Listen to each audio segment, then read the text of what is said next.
lanzamos con este título, Lugares de Memoria, que realmente é para ser ofrecido a través de Internet.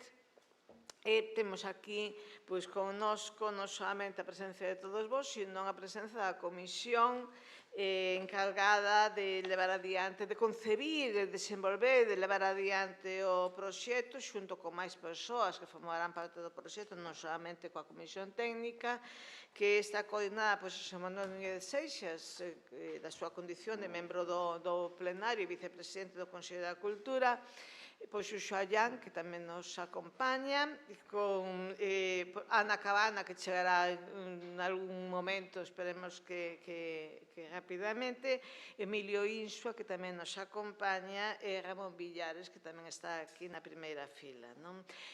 Como dixen moi brevemente, realmente nos representamos hoxe un avance do proxecto que pretende ser, ao mesmo tempo, unha viaxe polo noso patrimonio e unha viaxe pola nosa historia.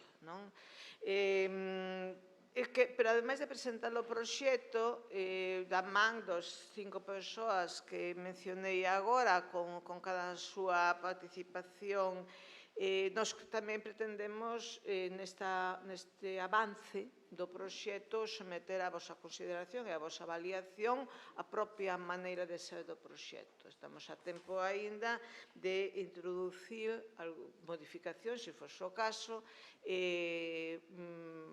a partir destes 5 exemplos que imos propoñer hoxe para a vosa consideración. Sen máis, doi a palabra, señor Núñez Seixas. Moitas grazas, señora presidenta. Bos días a todas e todos. Pois é para mí unha honra tamén no nome da Comisión Temporal que nos momento se estableceu no seo do Consello da Cultura Galega e ano e medio e varios cusos membros estén aquí en primeira fileira. Faltanos Ana Cabana, que está por chegar.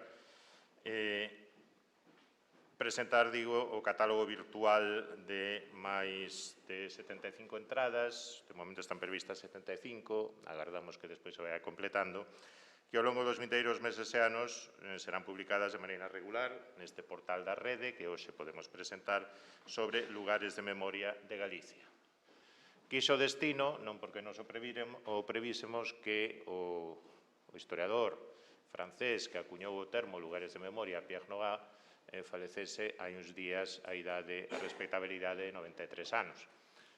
Como é sabido, Pierre Nogent legou a historiografía precisamente este termo, lugar de memoria, editou unha colección en varios volumes, precisamente titulada Le lieu de mémoire, os lugares de memoria de Francia, onde el xa propuña unha definición de lugar de memoria como non só como un espazo físico, non só como un lugar físico, senón tamén como unha referencia evenemencial, como unha referencia histórica, se se quere, simbólica ou cultural, que é revestida dun significado particular e cambiante por parte dunha comunidade ao longo de tempo, e que vai moitas veces máis alá do seu senso orixinal.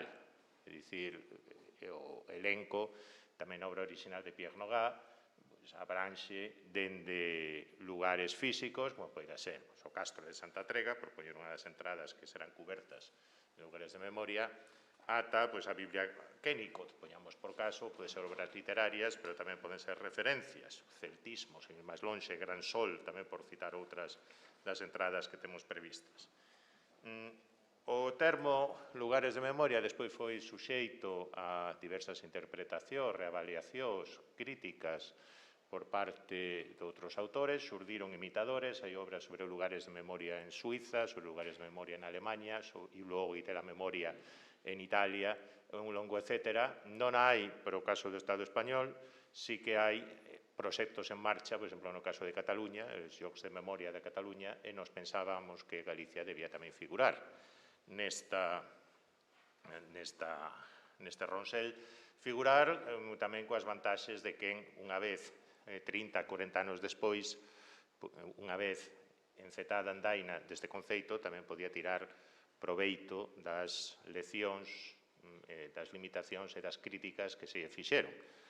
Neste senso, sobre o conceito orixinal de lugar de memoria, viñeron outros autores que aplicaron o conceito de espazo social, de Pierre Bourdieu, que falaron precisamente de espazos sociais da memoria ou espazos memoriais, caso da lei da Assmann, que incidían sobre todo en superar o certo carácter estático que ás veces tiña a obra de Nogá, ou varias das entradas na obra de Nogá, de superar un certo estadocentrismo, que tamén se lle, unha crítica que tamén se lle apuxo, e saber interpretar que hai moi diversos tipos de comunidades etnonacionais, culturais, de xénero, etc., que poden dotar de que poden revestir, de significado diferencial a un lugar de memoria, sobre todo incidir na interacción co espazo social. É dicir, un obxecto, un lugar, unha referencia permanece na memoria se segue, de alguna maneira, a ser lembrada de maneira activa ou proactiva por parte dos actores sociais do seu entorno. Eu sempre poño caso os meus alumnos e alumnas cando se pasaron por diante da estatua de Méndez Núñez na Alameda Compostelana, se saben quen era Méndez Núñez e que fai esa estatua aí, por suposto ninguén o sabe. Ou a de Montero Ríos, que está diante da actual Facultade de Filosofía na Praza Universidade, que antes estivo aquí no Centro Obradoiro. É dicir, eu mesmo sendo estudante de Historia enteireime de que aquel señor era Montero Ríos pasando 5 anos por diante da estatua, só en quinto de carreira, porque me dixo un profesor, porque non lo dixo un profesor, e aquí presente, polo demais. Por tanto, é precisamente esa interacción a que crea, a que dota de sentido a estes lugares de memoria. Concibimos esta listaxe, este proxecto, como unha obra aberta que vai continuar nos anos, agardamos, por menos, que continúe nos anos seguintes. Temos unha listaxe provisional, a toda agora de 75 lugares de memoria, con 10 entradas de ítems para a prehistoria e idade antiga, outros 10 para a idade media, 12 para a idade moderna, 17 para o século XIX, temos un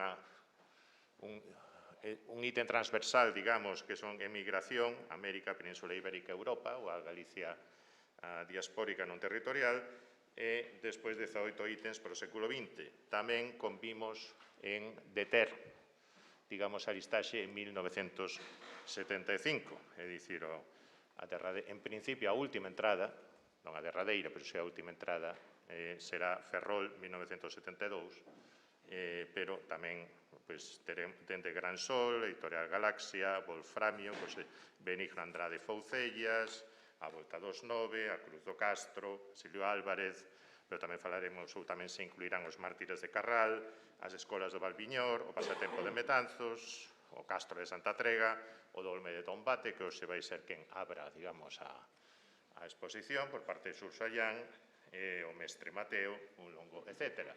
Tentamos procurar un certo equilibrio entre épocas, tendo en conta, bueno, se queren, sempre va a recar o seu rego, pero tendo en conta que o conceito de lugar de memoria adquire unha moita maior relevancia no século XIX e XX, e que hai a densidade de referencias simbólicas de lugares de memoria tamén é maior.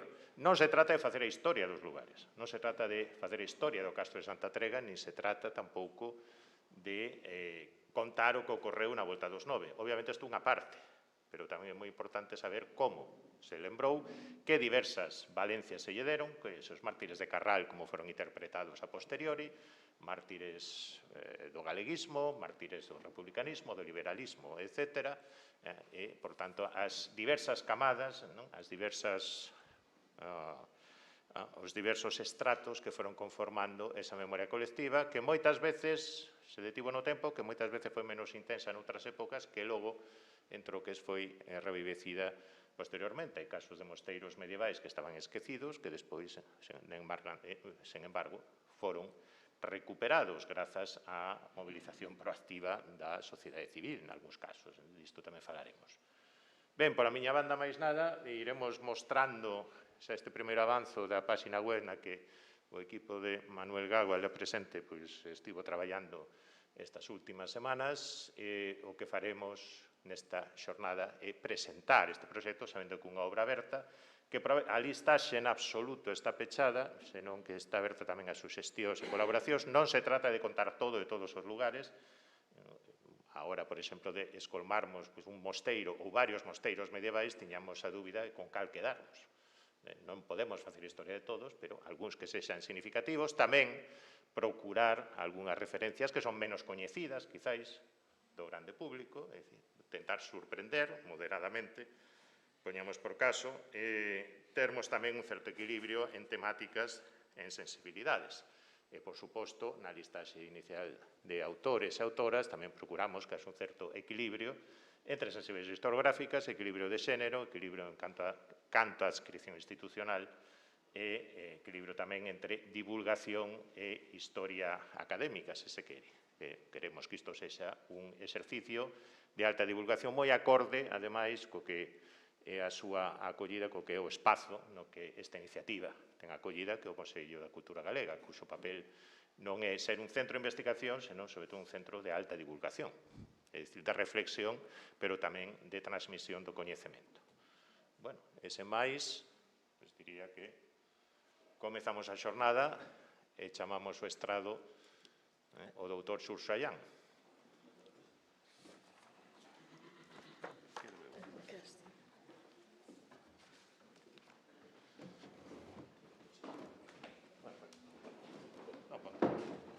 Presentarse brevemente e xa imos para dentro, non?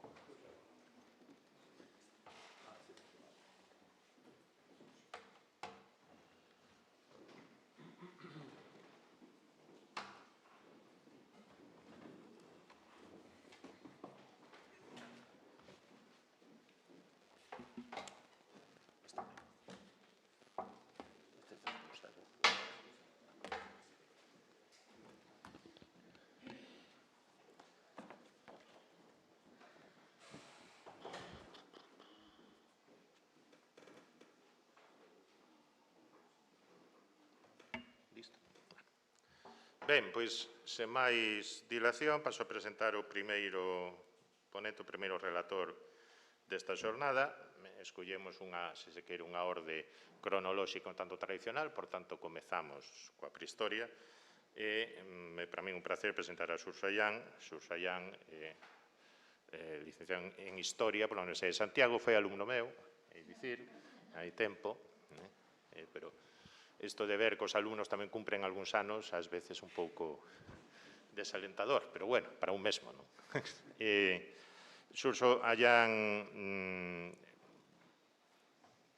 é expoñente desas novas tendencias da arqueoloxía que van moito máis alá da arqueoloxía clásica, da arqueoloxía de cada prehistoria, senón que considera que o xiro, moi en consoancia co xiro material da historia, tamén da historia contemporánea, que, por tanto, ten acumulado experiencias como arqueólogo en moi diversos eidos, en moi diversos lugares, dende Etiopía, onde estivo hai uns anos, colaborando tamén con outro historiador, entre outros, con outro expoñente desta tendencia, como Alfredo Ruibal, pero tamén, digamos, na cidade da Selva de Casallo, recuperando a memoria da guerrilla, recuperando incluso a memoria da Galicia contemporánea, pero tamén, por exemplo, con proxectos actuais sobre os lugares de memoria do Estado Novo en Portugal, onde está a desenvolver o seu labor na actualidade como investigador adscrito ao Instituto de Historia Contemporánea da Universidade de Lisboa.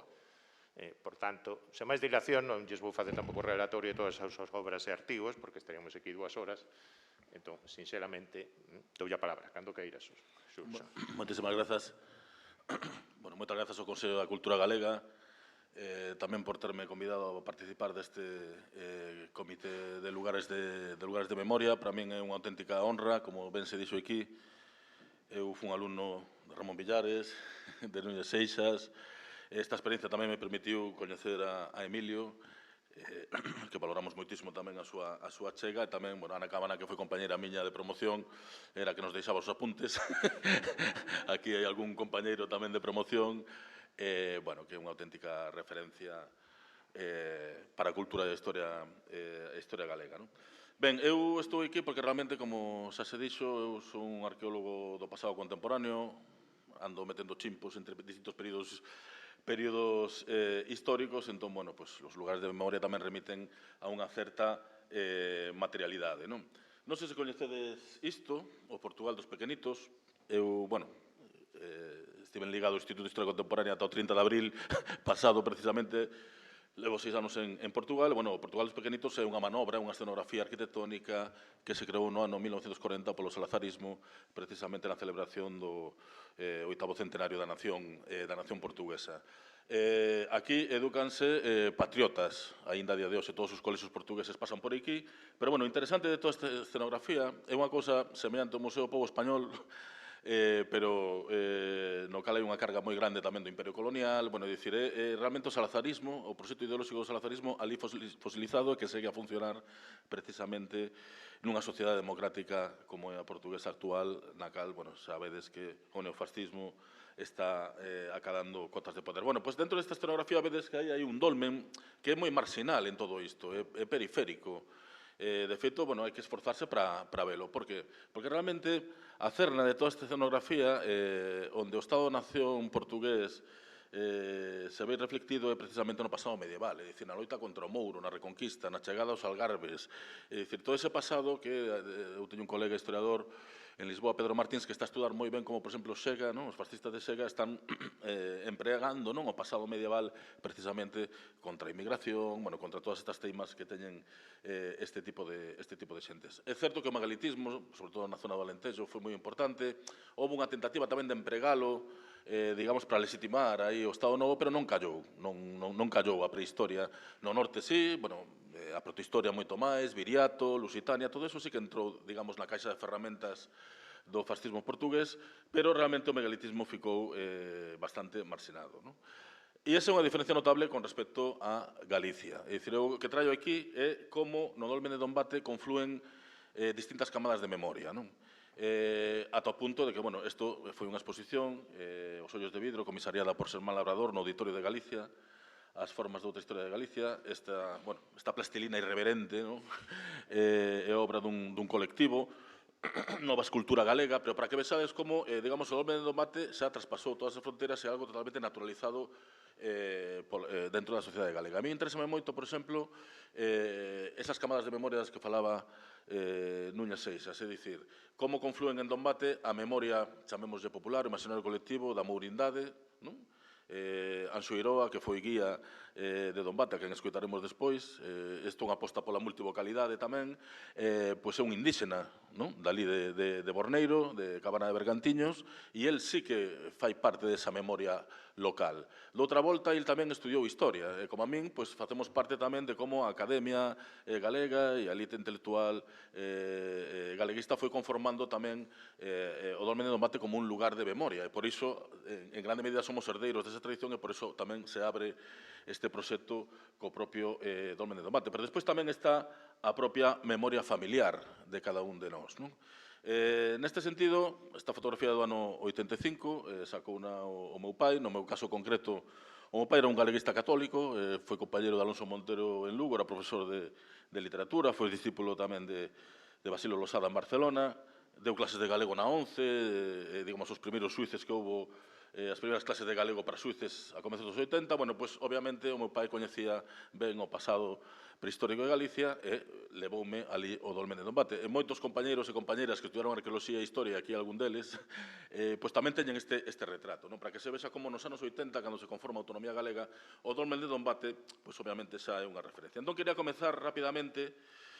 No ano 2011, Manuel Gago, membro desta casa, amigo meu, e eu escribimos este panfleto, Herdeiros pola Forza, Patrimonio Cultural, Poder e Sociedade na Galicia do século XXI. Isto publicouse no ano 2012. E, entón, bueno, eu aquí xa falo da miña experiencia personal con Dombate. É un capítulo que se chama Dombater, non? É bueno ler xa para ir introducindo algunhas pílulas destas distintas camadas de memoria que conflúen aquí. Eu era pequeno, debeu ser polo verán de 1975. Despois dunha copiosa comida campestre por terras de Soneira, a miña familia decidiu ir ver o Castelo de Vimianzo e Mailo Castro da cidade de Borneiro. De volta, ao pondaliano do meu pai deulle por porfiar que quería ver o dolmen de Dombate. Foi pouco antes das primeiras excavacións arqueolóxicas científicas no monumento megalítico a finais dos 80 que permitiron localizar as súas afamadas pinturas e os idoliños líticos no corredor. Pero daquela, a anta remanecía orfa silandeira entre os piñeiros, semellaba un fito prehistórico en leiras de ninguén, en terras de ningures. Nunca esquecerei esta imaxe. O paso do tempo quizás vitifica a estampa, pero desde logo semelloume a bella arca unha mole pétrea soberbia e un bo lugar para mexar. Non volvín a Dombate ata hai pouco a piques de rematar a seca primavera de 2011. Estamos falando de 2011, non? Vai unha calor abafante nunha tardiña de San Xoán na que non corre nin unha chisca de aire. O coche para nun ermo de brea que ven sendo un enorme empracodoiro orfo entre as leiras inzadas de millo. Silencio. Poderíamos estar nunha vila anónima de Arkansas a hora da sexta, pero non, estamos na zona cero do megalitismo galego, no Dolmen de Dombate, propiedade da Diputación Provincial da Coruña. A escenografía arquitectónica que ocupa este espazo desde marzo lembra eses mastodónticos e feos supermercados Lidl da Europa do Leste, a xeito de sartegos nucleares no medio da chaira luese. Que este era un panfleto bastante irreverente, éramos bastante máis novos, pero, bueno, o que queríamos denunciar era, digamos, esa lonxanía da Academia con respecto á apropiación simbólica destes monumentos, non? Semella unha nave nodriza extraterrestre de goldrada sobre a Arca de Breogán. Xa chegaron os marcianos e tamén che son galegos, canta razón vos tiña Antón Reixa. As excavacións arqueolóxicas desenvoltas nos últimos anos descubriron a existencia de estruturas vencelladas a un amplo asentamento neolítico, entre as que destaca unha grande gavia excavada no sustrato rochoso. Quizás por manter ese aquel prehistórico pola segmentación espacial, o proxecto arquitectónico do actual Dombate comportou o erguemento dese elemento tan característico do patrimonio arqueolóxico galego visitable, o valado, esa verxa que, coa excusa de proteger o ben cultural, serve para controlar os de dentro e remarcar a diferenza entre os científicos especialistas e a xente do común. Pero antes, os proxectos arqueolóxicos eran de outra maneira. A Universidade de Santiago, na Segunda República, da man de Sebastián González García Paz, exiliado en 1937 a Porto Rico, levou a cabo excavacións arqueolóxicas no Castro de Baroña e na cidade de Borneiro, veciña de Dombate. Nestas intervencións traballou como técnico un mozo estudante que era Xaquín Lorenzo.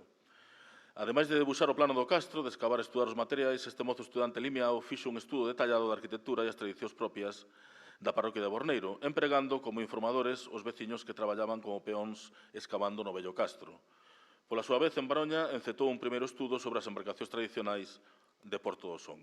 Vemos como nestes anos de 1932 e 1933 estábase facendo, en certa maneira, arqueoloxía pública e comunitaria no Barbanza e na terra de Soneira, grazas a unha atitude de convivencia e respeto entre a arqueoloxía galeguista que se estaba a institucionalizar na academia e a comunidade local. E eses vineiros da cidade, eses obreiros, eses operarios, esa xente subalterna, compuxeron coplas durante as excavacións que recolleu o propio Xocas, como Dailles gracias aos señores por nos poñer no retrato, 22 traballadores e iles dous 24. En Borneiro hai boas mozas, en Vilaseco a flor delas, en Dombate son chorosas e no Briño Micaelas. O que podemos dicir dentro de 4 chabolas, que non atopamos máis cuns anacos de cazolas. Estas cantigas formaban parte dun novo volume dos arquivos dos Seminarios Estudos Galegos no Prelo, na imprenta de Ángel Casal, en xullo de 1936. O golpe de Estado explica moitas cousas e aí ven o complexo de autoafirmación gremial dos científicos sociais deste país, o control político, a xestión da información, a interesada separación entre ciencia e sociedade, todos eses presuizos que fan que no século XXI apostan valor do patrimonio marxine unhas comunidades locais que o único que poden facer é peregrinar en Manda a visitar o Museo Pobo Galego, o seu museo. Se Xaquín Lorenzo erguese a cabeza. Ao cruzarmos a soleira, internámonos no universo gris, cemento, no formigón armado máis frío e inhumano que se pode imaginar. Dous seres humanos, a xeito de resistentes da lagarteira serie V, reciben un visitante. O garda xurado e o guía, un arqueólogo indíxena con retranca da boa, que é o antedito Anxo Iroa. Seguindo a besánica tradición das diputacións provinciais, o complexo foi inaugurado xusto antes das eleccións, sen nada dentro. De pouco lle valeu a expresidente da Diputación, non renovou o cargo.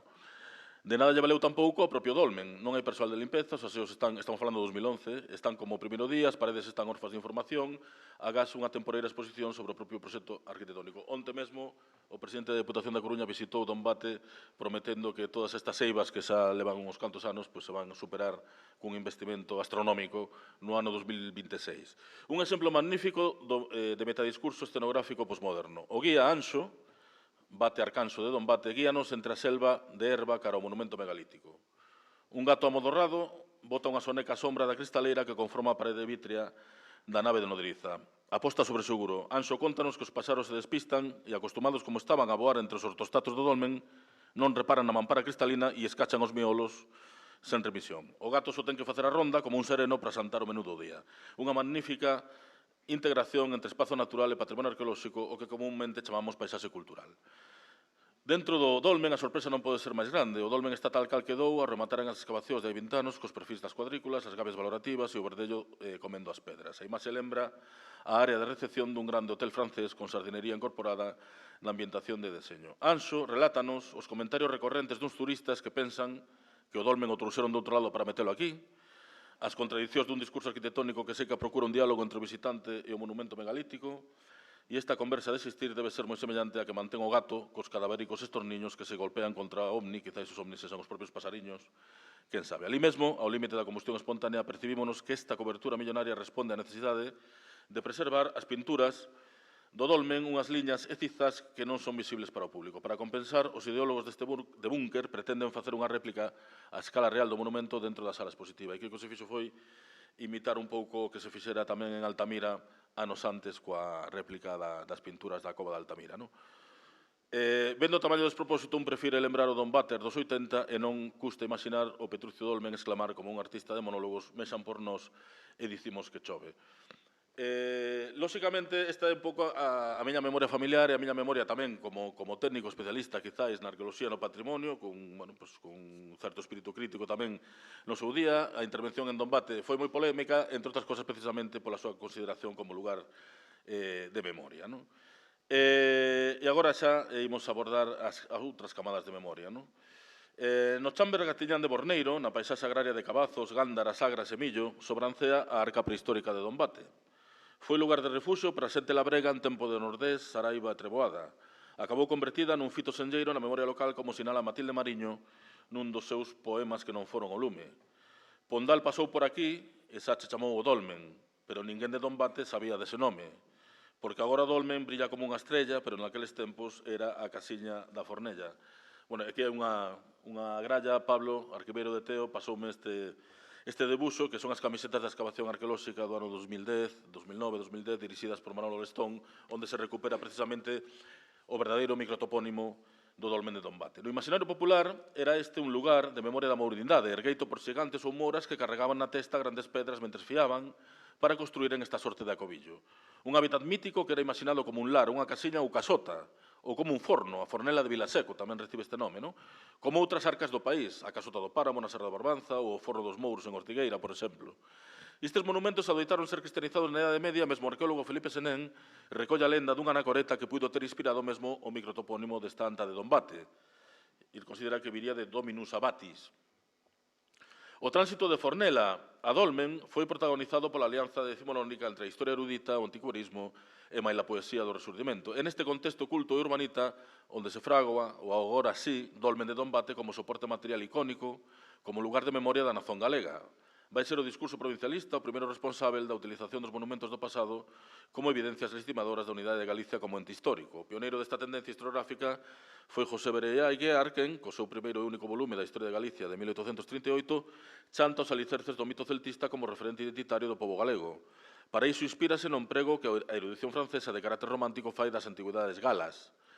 De acordo con este paradigma, a raza céltica foi artífice dos monumentos prehistóricos que inzan o noso país. Para Berea, os túmulos megalíticos son as tumbas dos guerreiros, mentres que os castros eran santuarios. Desde aquela, o Dolmen e o megalitismo entran pola porta grande na historia regional como repositorio material da raza céltica galega e así é conceptualizado por outros autores como Leopoldo Martínez de Padín, Benito Viceto ou Manuel de Saralegui e Medina. Para eles, as pedras da Valar, os menires, os dólmenes, amosan o parentesco étnico entre Galicia, Irlanda, Escocia e Helvecia, na liña de autores como Bochat, Bastet ou Vaguet. En concreto, Viceto aplica as ideas expresadas polo seu admirado Walter Scott no caso escocés, polo que os monumentos megalíticos tiñan unha función civil, conmemorativa, túmulos ergueitos en memoria dos heróis guerreiros, judicial, pedras da Valar que servían para ordalías, ou de simple vivenda, pero nunca de funcionalidade religiosa. Así, pois, foi a prehistoria imaginada da historiografía romántica do Resurdimento a que acadou divulgar e achegar á sociedade a importancia destes monumentos megalíticos. Por outra banda, Manuel Murguía será o artífice da consolidación dun relato hexemónico sobre os dólmens en ausencia dunha investigación arqueolóxica de carácter científico naquela altura. Para iso, o home de Rosalía recorre de novo a obra dos investigadores franceses que definiron o pasado celta na nación francesa como referente identitario. Mortillet, Edouard, Gobineau, Fustel de Coulanges, Viollet-le-Duc, Cartallac, Latour d'Auvergne, Pitet, Chateaubriand ou Renan, para recrear o pasado prehistórico de Galicia.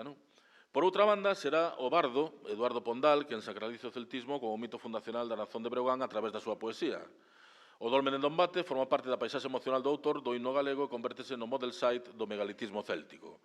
Velaí o seu poema de 1895 adicado ex profeso a este monumento. Entonces eu deixando ambas rendas flotantes, pensoso iba cuidando pola fiqueira salvaxe, nos nosos apasados, nos celtas memorables, nas súas antigas glorias, nos seus duros combates, nos nosos vellos dolmens e castros verdexantes. Como ten sinalado Ramón Villares, Murguía consolidou definitivamente a identificación das orixes de Galicia co asentamento no territorio das tribos célticas, tese que será sostida invariablemente por a historiografía galega até os anos 60-70 do século XX. Este paradigma interpretativo será espallado polo regionalismo a quen e alén das nosas fronteiras no plano cultural, literario e político. Así se explica que o poema de Pondal, no que o dolmen en Dombate, concibido como tumba dos guerreiros celtas, sexa replicado na migración americana en 1927 na revista Alborada de Bos Aires por Cándido Pereira Santos en O pé do dolmen de Dombate. Ti, dolmen de Dombate, meu velliño, regalías que encida no val Bergantiñán, onde os druidas e bardos deixaron seus recordos da raza máis forte que pisou seu chan. Grazas á literatura, por tanto, o dolmen de Dombate acabará convertido no megalito icónico da cultura galega aos días de hoxe nun proceso coetáneo moi semellante ao acontecido co dolmen de Axeitos na península de Barbanza, dado a coñecer polo pai de Valle Inclán. As mencións e visitas de Ramón del Valle Inclán e os poemas de autores da xeración de 1925, como Xosé Otero Espasandín, tamén aumentaron a zona deste xacemento arqueolóxico barbanzónico.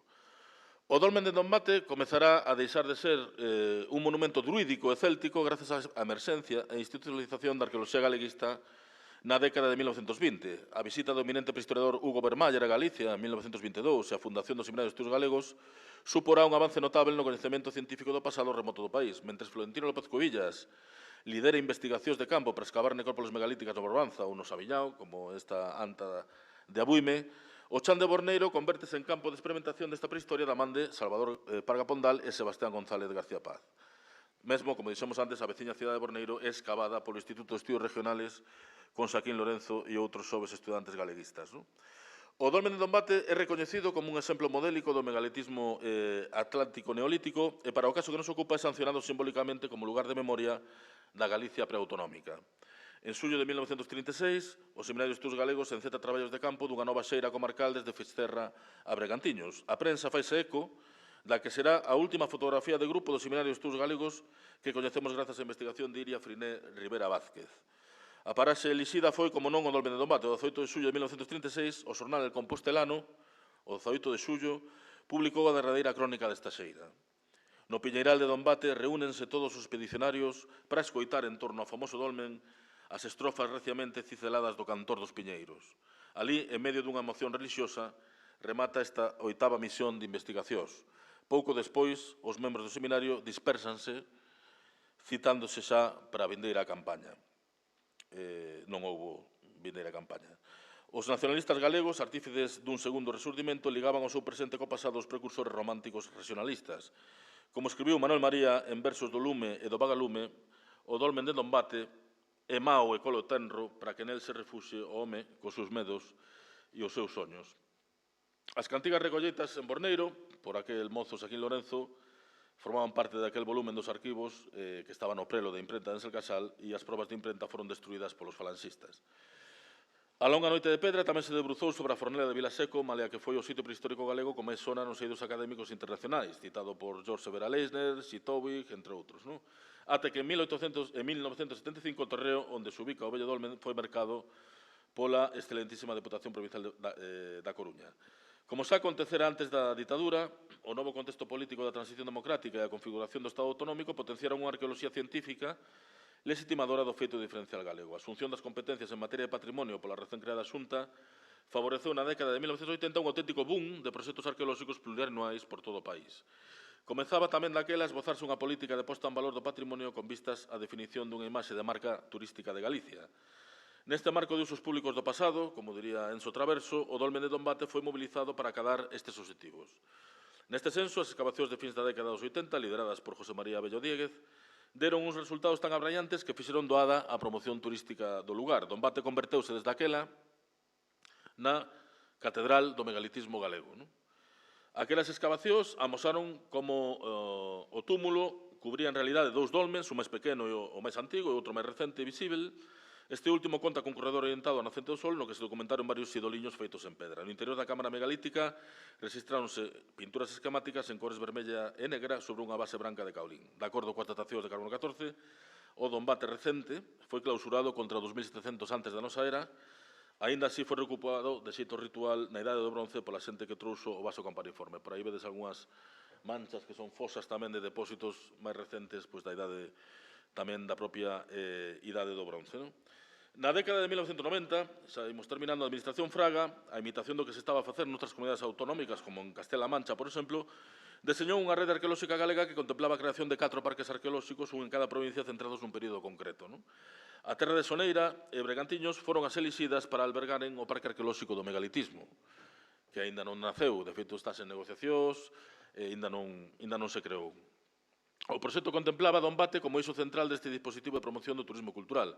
Finalmente, esta iniciativa non chegou a porto e foi a excelentísima Deputación Provincial da Coruña encargada de deseñar un plano director de posta en valor con vistas a protexer o dolmen de Dombate e erguer unha aula didáctica con réplica incluída do dolmen, na liña do que se fixera, como dixen, na Cova de Altamira. Este ambicioso proxecto contemplou novas excavacións dirixidas por Manuel Lestón, que permitiron documentar fogueras rituais, gabias de delimitación e indicios que amosarían a existencia dun espazo doméstico moi próximo ao dolmen. O 22 de marzo de 2011 foi inaugurado o Centro Arqueolóxico do Dolmen de Dombate tras un proceso longo, non exento de polémicas, como vistes, sobre todo referidas á aparatosa opción elixida para a cubrición do monumento megalítico. Dende aquela, o dolmen é visitado por milleiros de persoas cada ano e serve de recurso didáctico para a poboación escolar.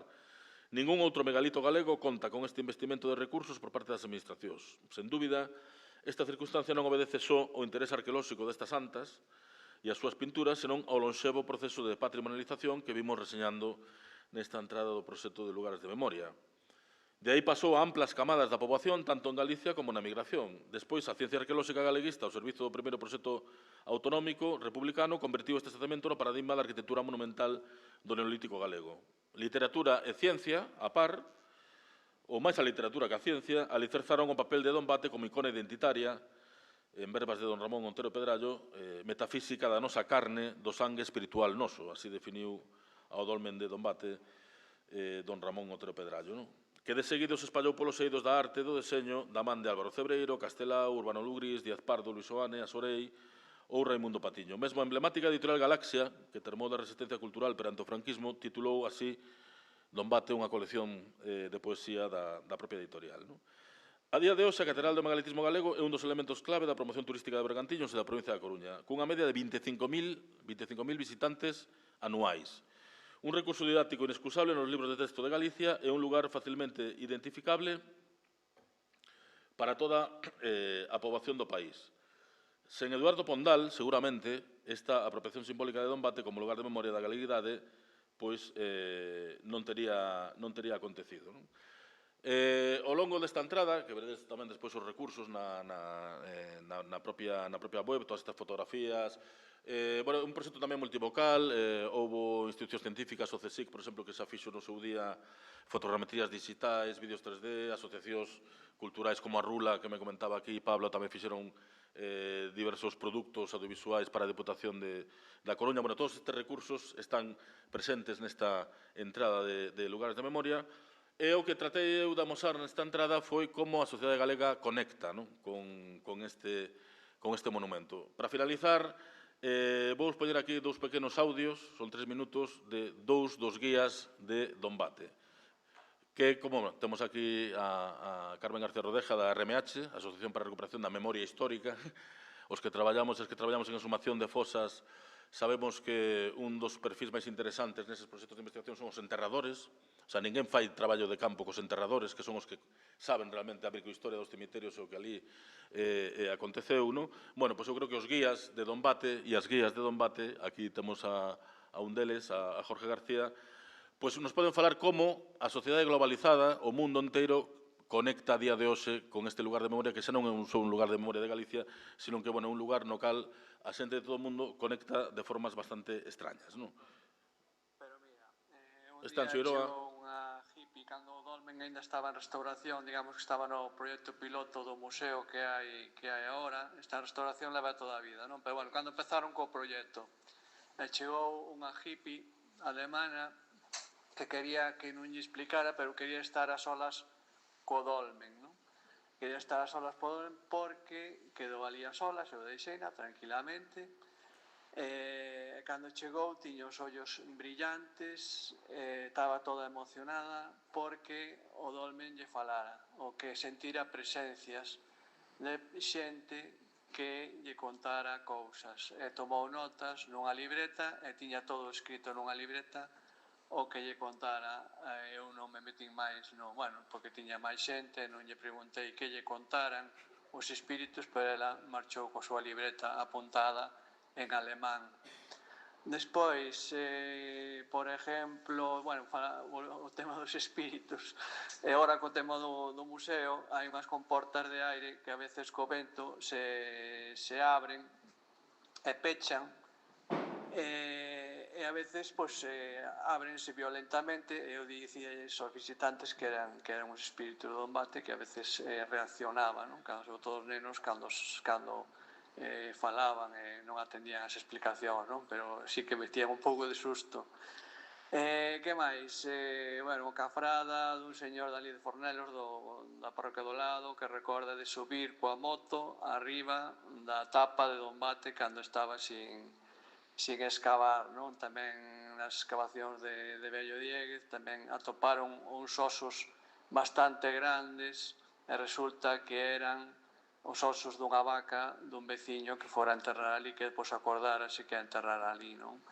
Outra, o tema de atopar, que atoparedes en moitos xacementos, restos actuales, unha botella de anís Las Cadenas, que xa estaba un anís a medias entre a prehistoria e a actualidade, temporalmente falando. E pouco máis. Despois tamén, cando foi o do proxecto, fixos un concurso de ideas, viñeron arquitectos, e algún dos arquitectos pasou por ali, incluso o fillo de algún arquitecto coñecido, me comentaba ou me preguntaba se xusto por onde saía o sol que apuntaba na entrada de Dombate vía algo raro de vez en cando, é dicir, se no horizonte, nas nubes, se vía algo diferente. Me preguntaba, eu ahora miraba así de vez en cando a ver se vía algo diferente nas nubes ou na atmósfera, que indicase que esa orientación tiña algún sentido. O tema do péndulo, de que era un lugar cunha magnética especial, iso, veu moita xente co tema do péndulo ali a mirar se había ali, agora mesmo non me acordo da palabra. O péndulo de Foucault rematou un minuto con Jorge, que tamén é guía, realmente o top de anecdotario de como este lugar de memoria tamén é apropiado por xente extraña, ou xa vos lo poño e acabamos. A ver, Surso, boas. Por suposto, número 1 son as rusas. O sea, para min é algo que nunca poderei esquecer. Autobús grande, como xa che comentei, de 50 prazas. Ali baixa primeiro o guía, un pouco asustado. Chega asunto do segurata Álvaro, que estaba ali, e máis eu, e xa nos ven a explicar que é o que querían facer. E claro, ves que empezan a baixar todo tías rusas, e dices, hostia, e isto, e nada, claro, querían conectarse a través de Bluetooth, Wi-Fi, espacios temporais co dolme de Dombate. Entón eu fixenlles a visita, pero elas pasaban olímpicamente do que lles dicía, porque elas ían ao que ían, querían facer o seu rollo de conexión. Entón, cando eu rematei, porque sabín que daballes igual o que lles explicaba, ali quedaron, fixeron un círculo, mirando cara de fronte á entrada do dolmen. Na metade do círculo púxose a mega xefa, a gurú, e ali conectáronse todas agarrándose, o sea, poñían a man no ombro doutra. Entón, facendo un círculo. E aí quedaron. Estiveron, que sei, claro, eso sí que xa non me lembro, pero es que estiveron tempo. Non sei, 10 minutos, o millor. Pois pode ser. Pero claro, era surrealista total. O sea, bueno, pois unha destas historias que vale a pena dicir sobre o Dolmen do Embate. Logo, a ver, bastantes notas. Notas tanto masculino como femenino, dicindo tamén que eles eran druidas e que, por suposto, que querían conectarse co dolmen porque podían ter esa conexión e podían falar con outros druidas desa época. E así sí que tivemos algún incluso que quería entrar no propio dolmen, pero claro, pues evidentemente xa dicimos que iso non podía facelo. Bueno, no século XIX falábamos da arqueoloxía druídica de Dombate, eterno retorno, e acabamos aquí nun mundo posmoderno de posverdade, multivocal, no cal pois volven os druidas ao dolmen de Dombate, e bueno, pois son distintas maneiras de conectar cun monumento que non só xa forma parte da memoria de Galicia, senón do mundo, non? Moitas gracias.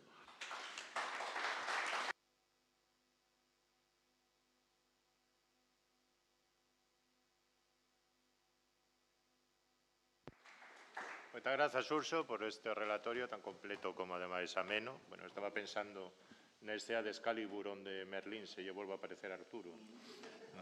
Non sei se por aí. Pero bueno, dende logo iso, no meu caso, non vai pasar. Bueno, chamo ao estrado entón o doutor Emilio Insua. Imos bastante ben de tempo, co caso Xiro tiñamos prevista media hora de debate ao final da xornada, pero se nos sobran agora 10-15 minutos, podemos ter un debate sobre estes dous primeiros relatorios.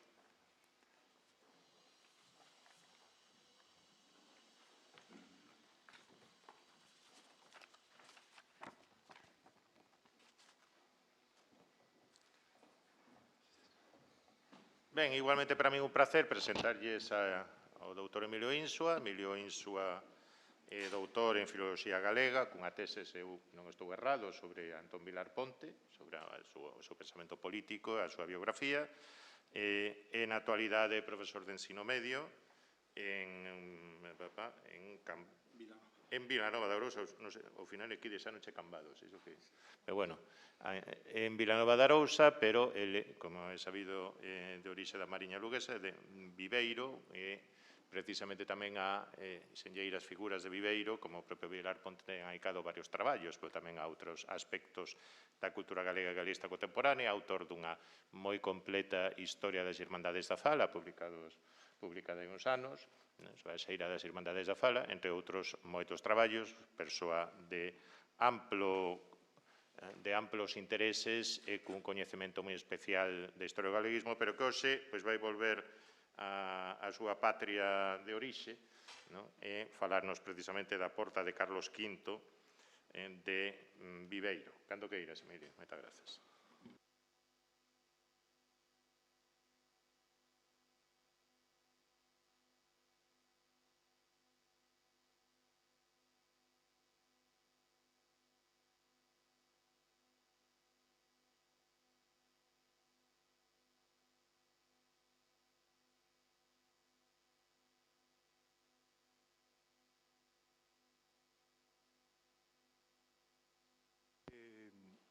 O estudo da lingua, o estudo da literatura leva necesariamente a curiosidade histórica, a necesidade de fundamentar, contextualizar. Esa cereixa levou unha outra cereixa polo rabo e aquí estamos. Expóndovos unha entrada deste proxecto que me toca, diríamos, no sentimental, porque eu criei-me ao pé desta porta, na rúa María Sarmiento, que se chama actualmente, que é a rúa pola que circulas cando penetras no casco de Viveiro a través da porta de Carlos V, tamén chamada coloquial ou popularmente Castelo da Ponte.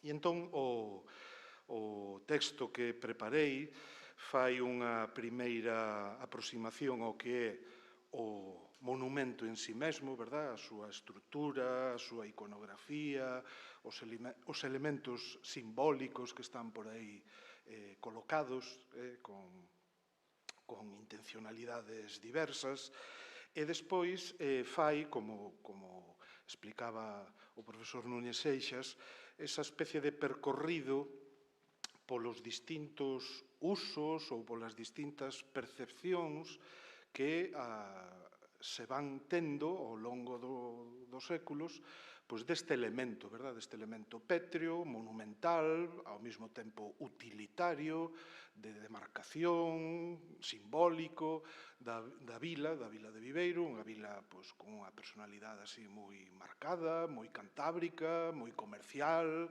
moi histórica, no sentido de dotada de moitos elementos monumentais, patrimoniais, moi interesantes, non?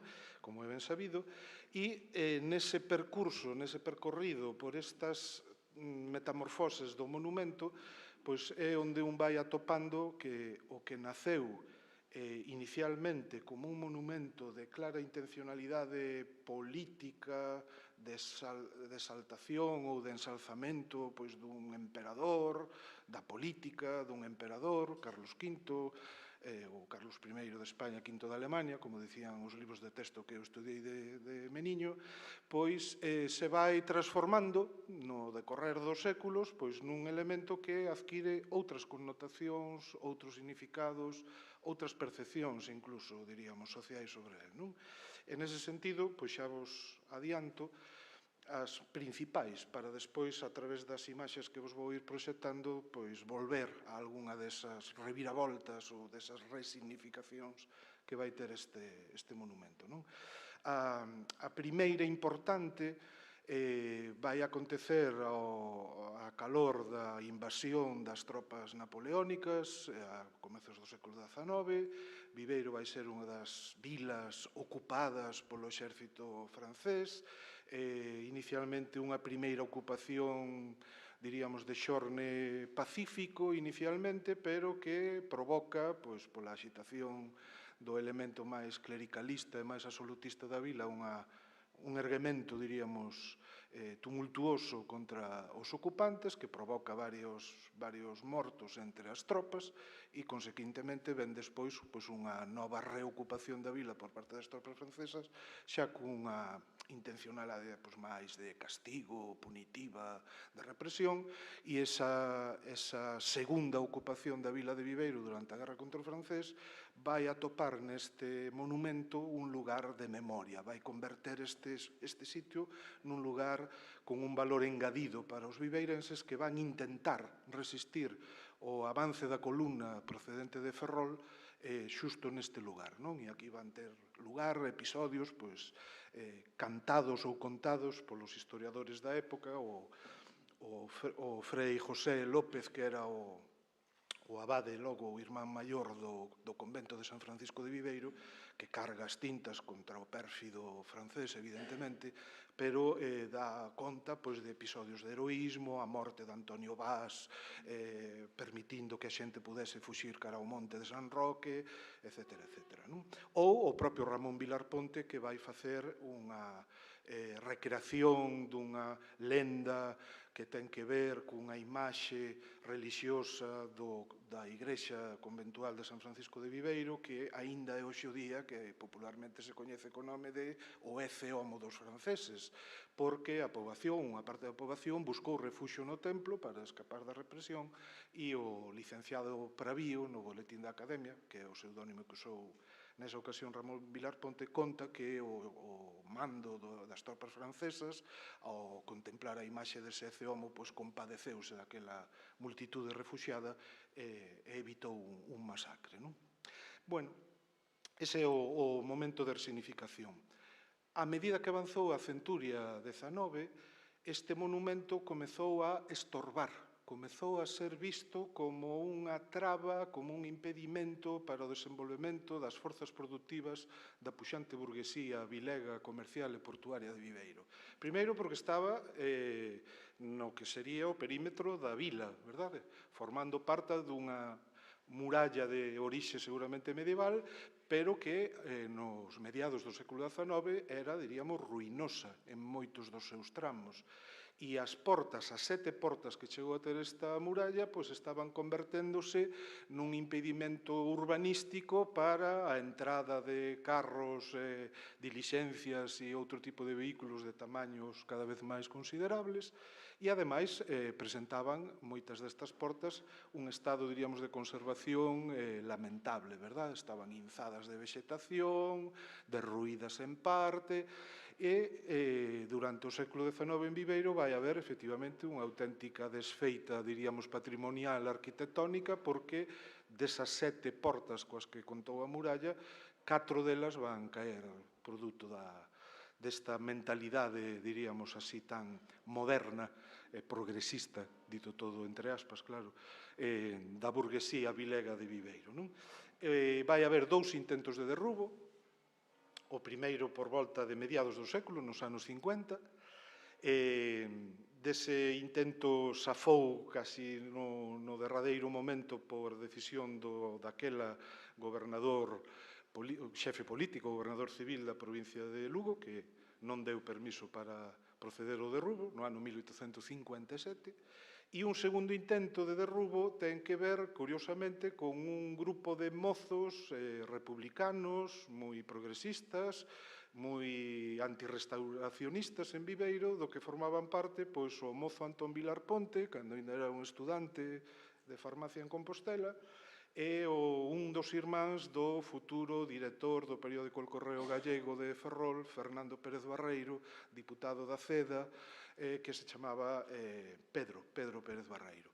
Estes 2 mozos viveirenses debeulles parecer que a porta era tamén unha antigualla que se opoñía ao progreso e ao triunfo das ideas esperantistas e outro tipo de iconas simbólico-ideolóxicas, e lanzaron no periódico Nueva Brisa, que é o primeiro periódico no que escribe Antón Vilar Ponte, a idea de proceder ao derrumbe deste castelo e dar paso, diríamos, a unha era de urbanismo a la paz. Quen saiu a replicar a estes mozos foi o futuro cronista oficial de Viveiro, Jesús Nolla, que era un subdiácono e que é unha figura moi importante na historia da prensa en Viveiro, animador de moitos periódicos, El Eco de Viveiro, Semanario, Verdad e Justicia, que foi un periódico maurista dos anos 15, etc. Ese segundo intento tamén fracasou. Na época da República vai ser un alcalde galeguista, despois víctima do fascismo, que é Balbino Cerdeiras, o que vai promover desde a alcaldía o expediente para que se declare este monumento unha peza, diríamos, de interese, verdad? Monumento histórico nacional, que se chamaba nesa época. Ele é o que promove este expediente, o que xestiona en Madrid no Ministerio de Instrucción Pública, pero a guerra desbarata o intento, fai que isto fique, diríamos, perdido nalgúnha gaveta do Ministerio, e no franquismo, xa na primeira posguerra franquista, nos anos 40, unha das corporacións municipais rescata, diríamos, a idea, animada, todo hai que dicilo, polo futuro cronista de Viveiro tamén nesa época, Juan Donapetri Ibarne Garay, autor dunha obra moi significativa da historia local, que é a Historia de Viveiro e o seu concejo, e isto vai adiante. E nos anos 40, a porta de Carlos V é declarada Monumento Histórico Nacional, comeza a gozar de protección e comeza, sobre todo, a gozar dese prestixio, diríamos, ou dese recoñecimento de algo valioso que, como vedes, no período inmediatamente anterior de comezos do século ou durante todo o XIX se puxera moi en cuestión. E o curioso é que este valor ou este plus do monumento vai alimentar ou vai reforzar unha tendencia que xa é moi notoria no século XX, a principios do século XX, xusto cando se cuestiona a continuidade, é fácil detectar que non toda a sociedade de Viveiro compartía as ideas dos mozos de Nueva Brisa, senón que había cada vez un sentimento de identificación maior con este monumento, como icono, verdad? Como imaxe representativa da vila, como símbolo, se quere, de representativo. Nunha época en que empeza a medrar a propaganda turística, nunha época en que Viveiro se empeza a converter nun enclave de visitas durante o verán de veraneantes de moitos lugares que falan de Viveiro, que fan que chegue nova xente, e a nova xente, pois claro, admira ou se entusiasma pois con esta fermosura monumental, non? E entón hai un feedback coa propia sociedade de Viveiro de que isto é valioso, de que isto ten moito mérito, de que isto é distintivo.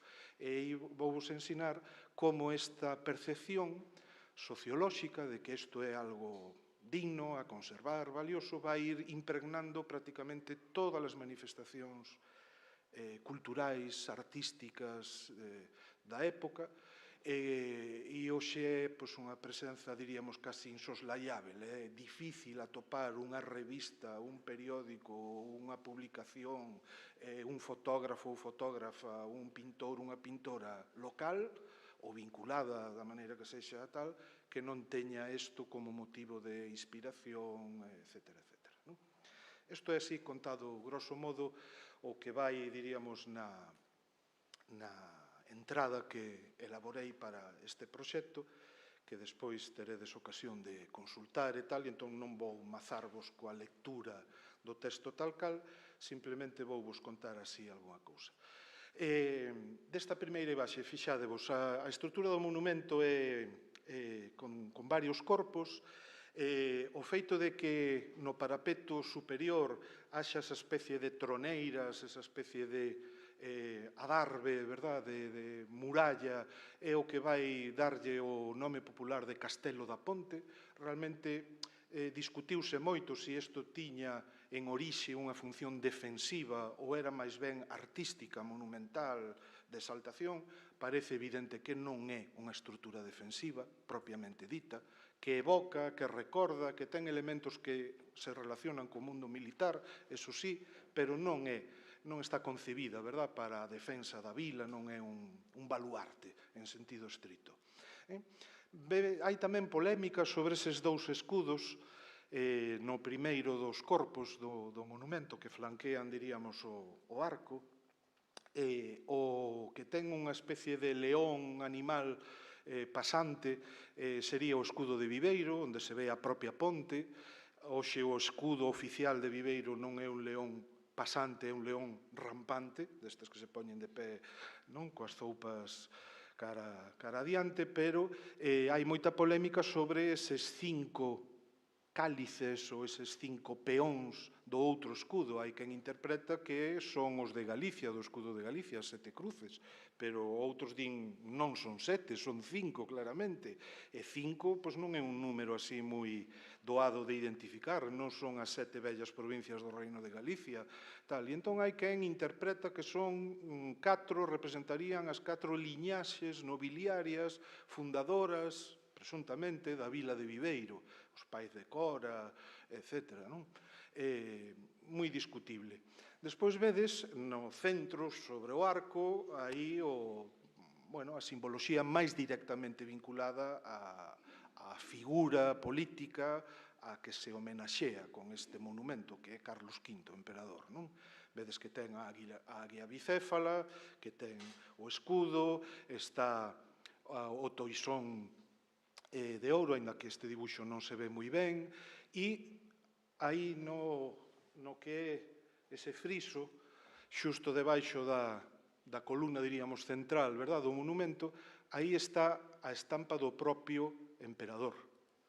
Este emperador é este daqui.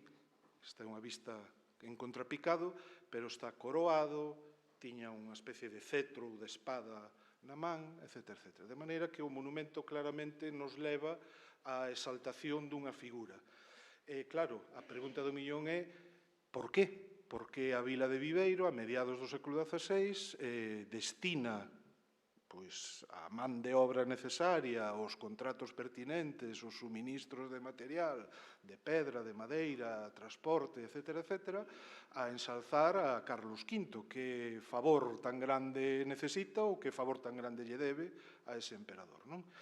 E a maioría dos historiadores locais vinculan este monumento a unha especie de sinal de agradecemento ao emperador por librar a vila de Viveiro do pago de determinadas alcabalas, de determinadas cargas impositivas, co pretexto ou baixo a circunstancia de terse destruído intensamente, en grado sumo, nun incendio a comezos do século, a comezos da centuria XVI. Ese incendio devastador que levou por diante cantidade de edificios, que provocou moitas vítimas mortais, que destruiu boa parte das infraestructuras que se utilizaban no tráfico portuario de Viveiro nesa época, parece que as elites locais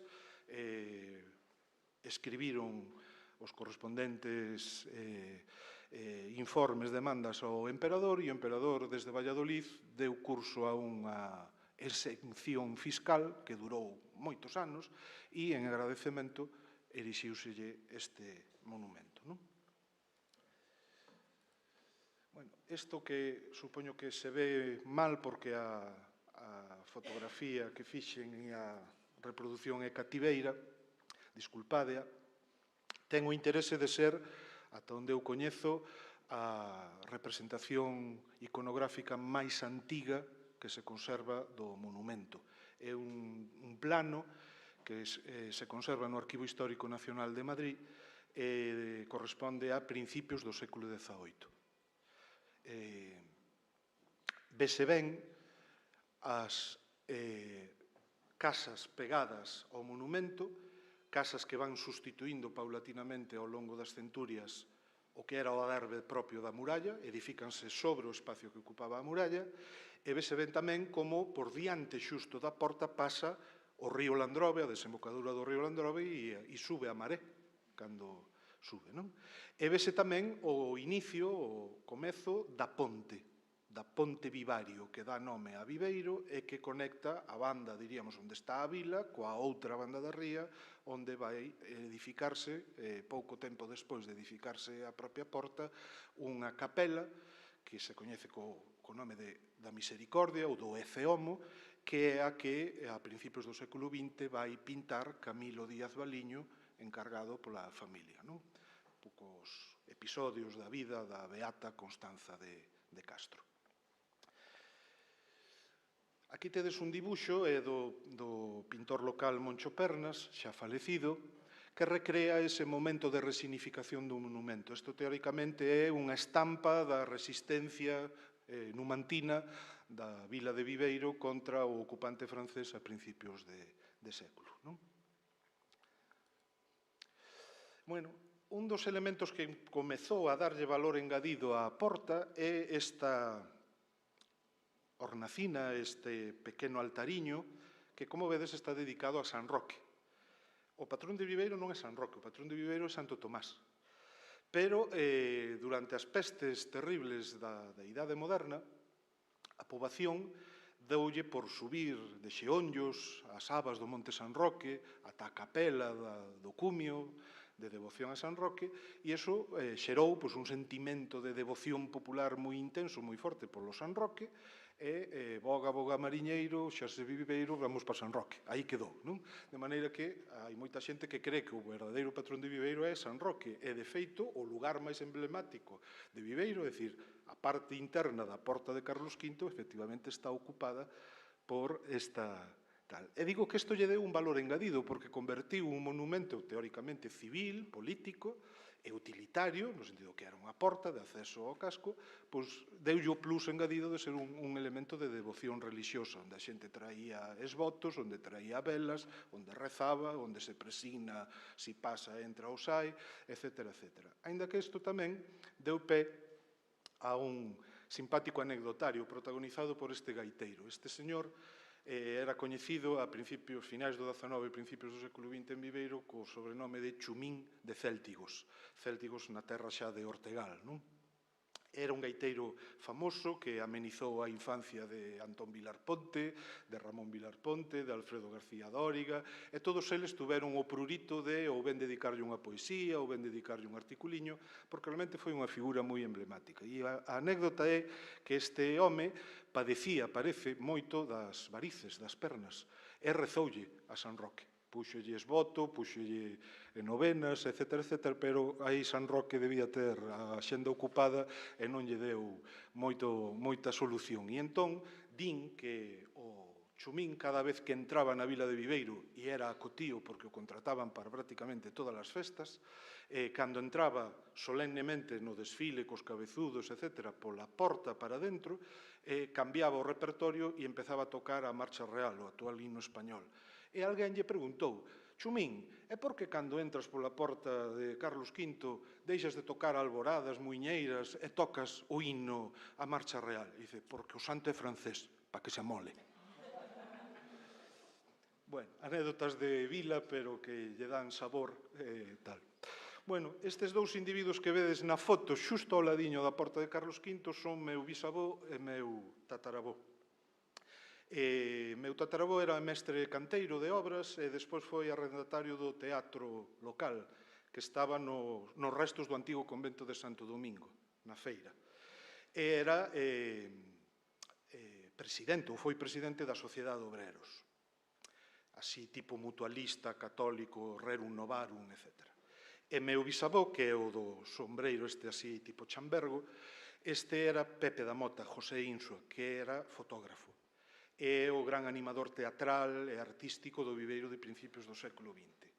Todo isto non é para presumir de familia, que tamén, senón para explicarvos o que vedes, que é, como vedes, unha arcada. Isto é unha arcada de cartón e papel.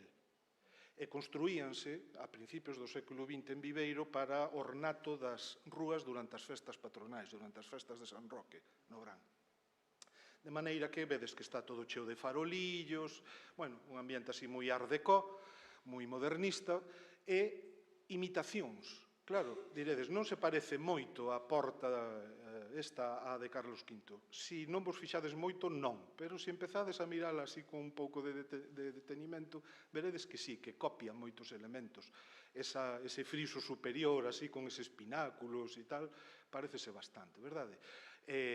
Aínda que ten así un aire morisco sevillano tal, non pensedes. Este é un indicio nada máis do que vos quero contar, que é como este monumento se vai ir convertindo nun lugar, diríamos, común na simboloxía ou na percepción dos viveirenses. Bueno, esta foto é de Pepe da Mota e vedes que escolle a entrada pola porta, a Rúa María Sarmiento, que empataba coa Praza Maior, coa Rúa Teodoro de Quirós, chegaba ao adro de Santa María e chegaba a Calexa das Monxas, actualmente Rúa María de las Salas Pumariño. E desembocaba na outra porta que aínda queda en pé en Viveiro, que é a chamada Porta do Valado, que se discute se era romana ou se é medieval. Bueno, esta era a rúa principal do Viveiro antigo. Hoxe é a Rúa de Abaixo, a Rúa Pastor Díaz, que atravesa, diríamos, en sentido horizontal. Pero esta que o fai en sentido vertical cara a Aba do Monte San Roque, esta era a verdadeira. E vedes que forma parte da cuberta dunha revista, Eco de Galicia, Habana, Cuba. Miles de emigrantes da zona da terra de Viveiro tuveron Cuba, particularmente Habana, como destino. Ali naceu a Sociedade de Instrucción Viveiro e su comarca de Taladriz-Catá. Ali estuvo de xornalista Antón Villar Ponte. Ali se promoveron publicacións como Viveiro en Cuba, etc. Ben, non é casual, non é ao chou que cando en Eco de Galicia lle piden a meu bisavó Pepe da Mota manda fotos de Viveiro, elixa esta entrada pola porta, verdad? Xa tiña un valor, chamémoslle, evocativo evidente para os viveirenses. Esta é a foto original, a mesma foto.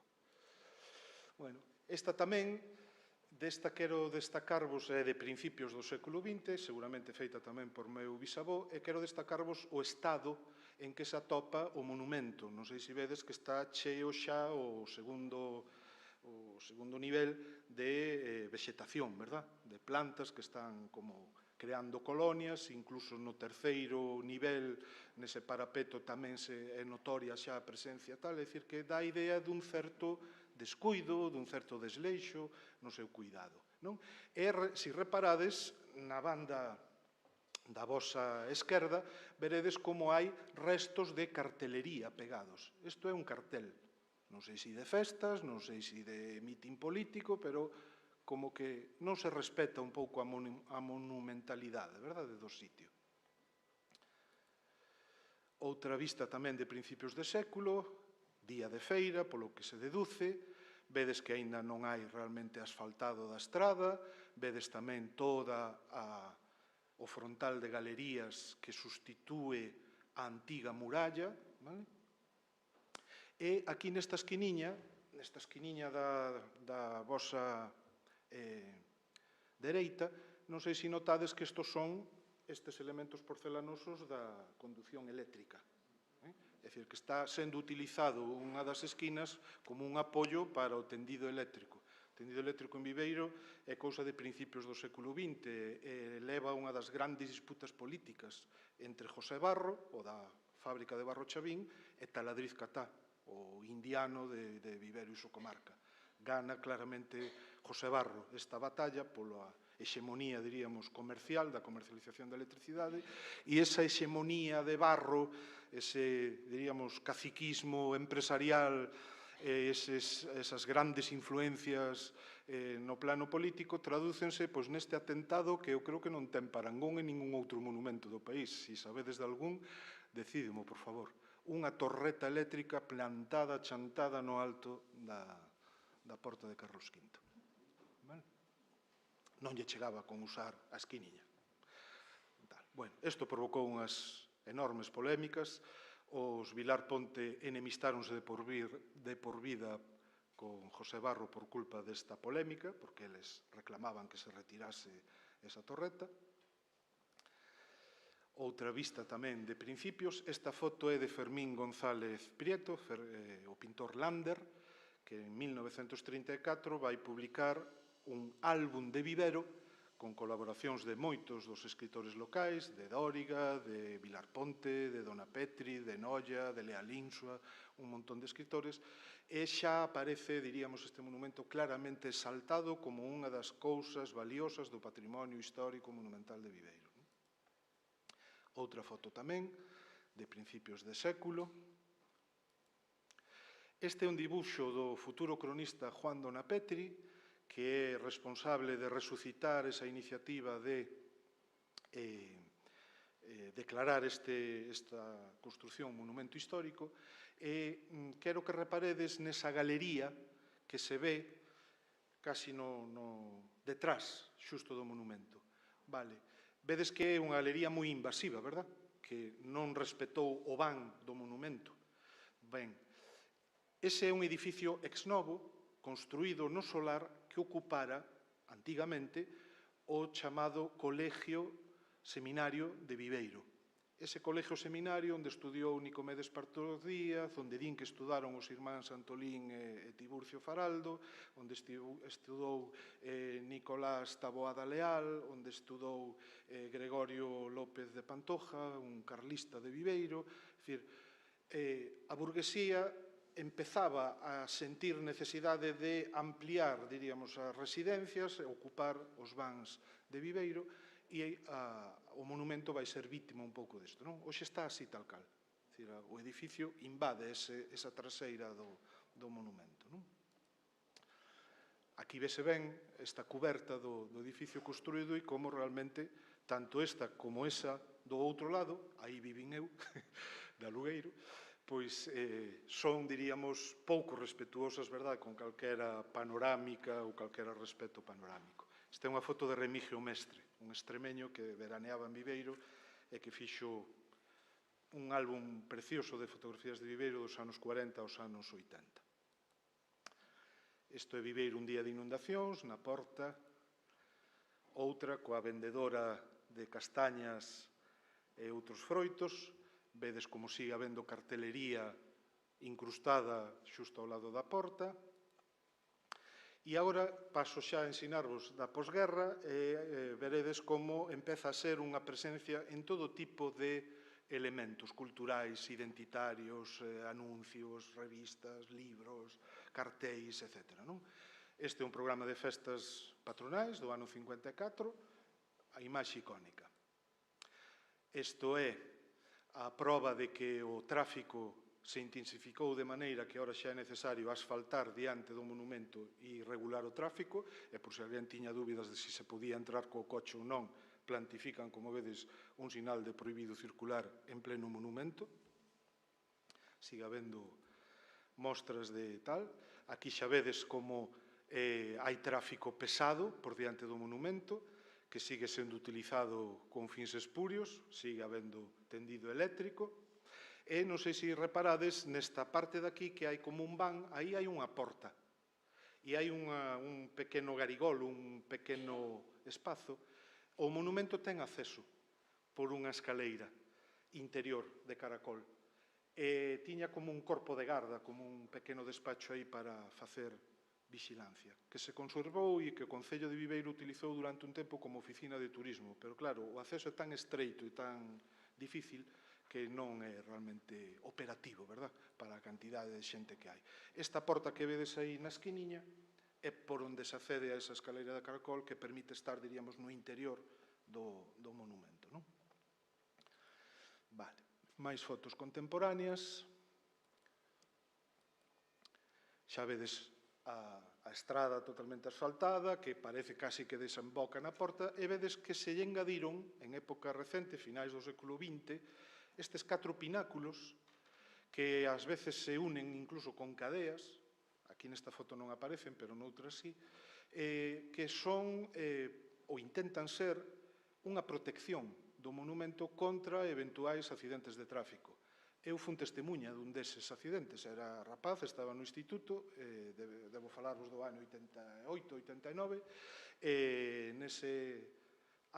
do ano 84, 85, antes de vir para Compostela a estudar, e un camión que perdeu os freos chocou contra o monumento. E, de feito, a maior e a máis importante restauración do monumento, cuidado, limpeza, etc., fíxose durante ese período a consecuencia do impacto e do deterioro que causara o tal. Vedes outra vez, este é moi recente, dos anos finais da década pasada. Esta é actualísima. E isto é, como quen di, do ano pasado. Non sei se vedes que onde está esa luceciña encendida, hai así como un van, ese garigolo de corpo de guardia que vos comento que dá acceso ao interior. Esta é a vista desde dentro, desde o interior da vila. E aquí vamos con un rapidísimo repaso de algúns elementos artísticos e culturais que dan proba do carácter, diríamos, identitario que adquiriu este monumento. Este é un diseño do chorado Pepe Vizoso, Xosé Vizoso, o artista de Sargadelos, cando Sargadelos era Sargadelos, habería que engadir. Este é un uso lúdico festivo da porta, que, si, estou acabando, que ten que ver coas festas patronais, para darlle ornato, pois colócanselle luces e demais. Un programa de festas do ano 45, tamén portada, unha portada dun dos libros dun dos escritores que resucita nos anos 60 o periódico semanario Heraldo de Vivero, que ainda se edita na actualidade, xa centenario. Un programa, revista Pregón da Semana Santa, outro programa de festas, con 3 elementos, ou 4 ou 5, dependendo se contamos tamén as bandeiras, identitarios locais, escudo, o bote, as 2 bandeiras, a historia de Vivero de Enrique Chao Espina, cronista oficial presidida pola ESA, o uso, diríamos, simbólico da entrada, saída, paso por diante das procesións emblemáticas da Semana Santa de Viveiro, este é a da Borriquita, este é a da Santa Cruz.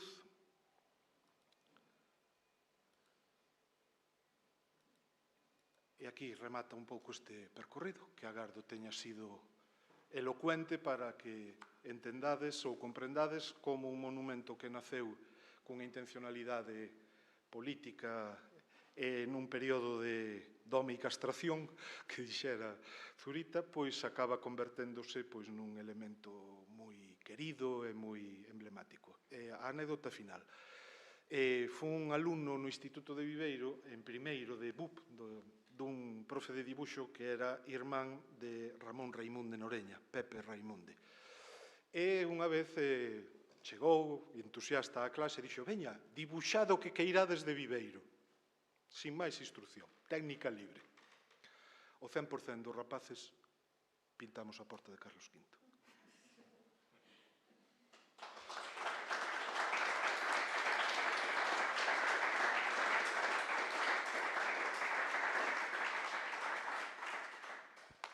Moitas grazas, Emilio, por este maravilloso percorrido pola Porta Carlos V de Viveiro. Realmente xa consumimos todo o tempo que tiñamos antes da pausa de café, así que diría que imos directamente á pausa do café. Volvemos ao plano original a... Desculpas. Nada. Ás 13:30 abrimos un turno de preguntas. Vémonos aquí de novo ás 12. Moitas grazas.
Despois do receso continuamos esta breve pero intensa xornada. Tamén un placer para min presentar o profesor Ramón Villares, realmente unha persoa que non precisa presentación, aínda menos nesta casa, como sabedes é catedrático emérito da Universidade de Santiago de Compostela, doutor honoris causa por varias universidades estranxeiras, foi reitor da USC, tamén foi presidente do Consello de Cultura Galega durante 12 anos, entre os seus eidos de investigación dun interés inicial pola historia agraria, foi evoluindo cara a historia cultural e cara a historia da política, últimamente, por citar algúns dos seus últimos libros, aí está Composição Ibérica, sobre o iberismo, sobre unha visión policéntrica do iberismo no século XIX e XX, pero tamén entre os seus campos de interese, últimamente tamén está o da relación entre memoria e historia. De feito, ten adicado bastantes estudos sobre este tema en concreto para o caso da Galicia contemporánea. Así que, sen máis, deixo-vos con el e cos mártires de Carral. Ben, pois bons días a todos e gracias por organizar esta sesión. Como dice o profesor Núñez Seixas, vou falar dos monumentos mártires de Carral, que é un asunto diferente dos dous que xa nos ocuparon hoxe, nin mellor nin peor, senón distinto. Eu non vivín ao pé do monumento como Emilio, nin tampouco escavei no seu monumento ou Funo Verde pequeno como pasou a Xurxo. Ben, agora, a miña opinión é que os mártires de Carral, este monumento aos mártires de Carral, pois é un dos feitos históricos de Galicia que encaixa ben nesta idea dos lugares de memoria posta en circulación no seu día por Pierre Nora e que, como xa adiantou Núñez Seixas, soupemos hai unha semana ou así que faleceu en París, pero isto non ten moito que ver con homenaxe a Pierre Nora, que tamén é discutible a súa obra, pero sí de recoñecemento de que a idea de lugares de memoria lle debe moito aos seus 7 volumes, editados desde 1984 hasta 1997, me parece, editados sobre este tema dos lugares de memoria, que ademais tivo, teño que dicir, gran eco en Francia, gran eco en Italia, algo tamén en Alemania, en cambio en España tuvo un eco moi pouco preciso ou claro. Eu ainda recordo que, cando era presidente da Asociación de Historia Contemporánea, propuxera a algúns colegas de facermos algún libro ou algo parecido a isto dos lugares de memoria en España, e todo o mundo bueno, sí, será interesante e tal, pero ya veremos e todo eso. De feito, como se dixo antes, só en Cataluña se mantivo bastante próxima a figura, sobre todo a idea, e de feito hai pouco Borges de Riquer acaba de publicar, baixo a súa dirección, un libro titulado La memoria dels cataláns, un libro que está sendo moi ben acollido, creo que polo público catalán, que xa acabou a primeira edición desde hai un mes, máis ou menos, o sea que hai distintas percepcións desta idea dos lugares de memoria. Bueno, pero eu vou poñer o máis breve posible este asunto de o monumento aos mártires de Carral. Cheguei a él non tanto pola idea dos lugares de memoria, ainda que coñecía xa naquela altura, cando escribín o primeiro texto sobre isto, coñecía o libro e a obra de Pierre Nora, senón sobre todo polo libro que, ainda sendo un pouco máis que estudante, publicou Xosé Ramón Barreiro, que era o levantamento de 1846 e é o nacimento do galeguismo, creo que se titulaba así, e donde se fixo unha revisión bastante profunda daqueles sucesos de 1846, e se daba, digamos, con unha interpretación non en claves de lugar de memoria, que non era ese o caso, pero sí como se foi constantemente revisando a idea dos sucesos de 1846. E esta é unha idea que para examinar os lugares de memoria é fundamental, porque as interpretacións dos feitos históricos non son pétreas, nin son para sempre, senón que se reescriben, se revisan, se esquecen. O que eu lles vou mostrar aquí é como este monumento de Carral foi sucesivamente transformado, os sucesos, mellor dito, primeiro, e logo o monumento, logo a idea, foi sucesivamente transformado políticamente, socialmente, desde unha marxinación inicial hasta outra marxinación final, pois que casi naide sabe que é o dos Mártires de Carral, nin casi onde está, nin ten peregrinacións como a Dombate, nin a outros lugares, nin a Santa Trega. Non se coñece moito, pero sí forma parte desta idea central da memoria.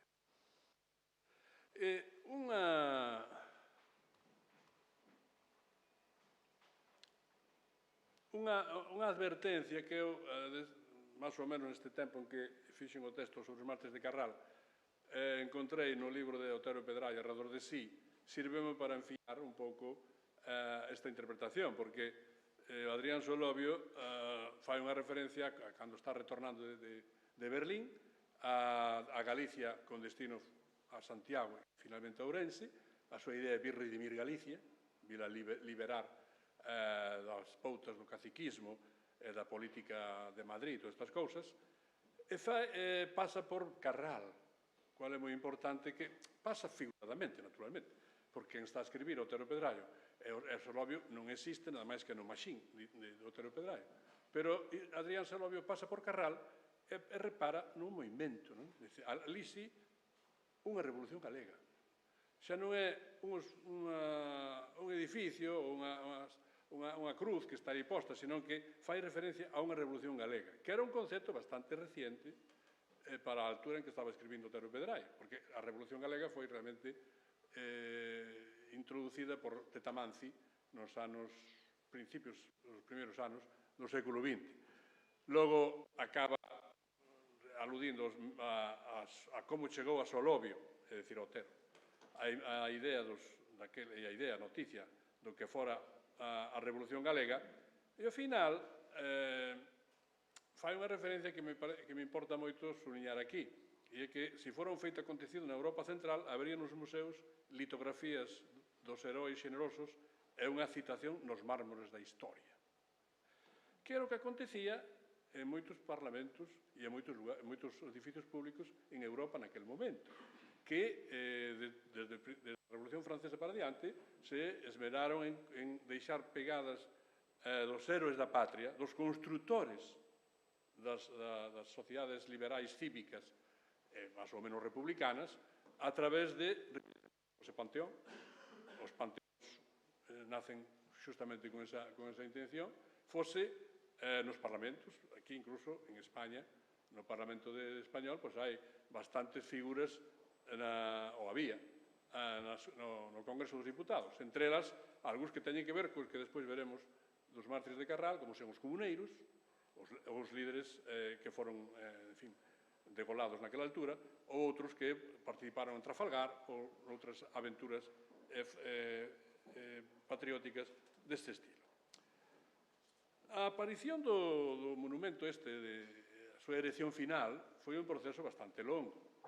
É dicir, que pasou desde 1846, en que se tomou noticia, e houve un impacto moi grande na sociedade política galega respecto do levantamento de Solís, ou do pronunciamento inicialmente de Solís, logo a súa provincialización, na que máis ou menos se convirte nun levantamento, até a derrota final, que todo sucede no mes de abril de 1846, a chamada derrota na batalla de Cacheiras, ou a derrota que tuvo lugar mesmo en Santiago de Compostela, en San Martiño Pinario, como deixou dito Murguía en algún dos seus textos sobre os seus recordos de infancia, porque ele vivía naquela altura. De modo que este monumento está parte destes sucesos que tuveron lugar en Galicia en 1846, pasan casi 50 anos, sin que isto vaya moito adiante ou atrás, está unha situación estática.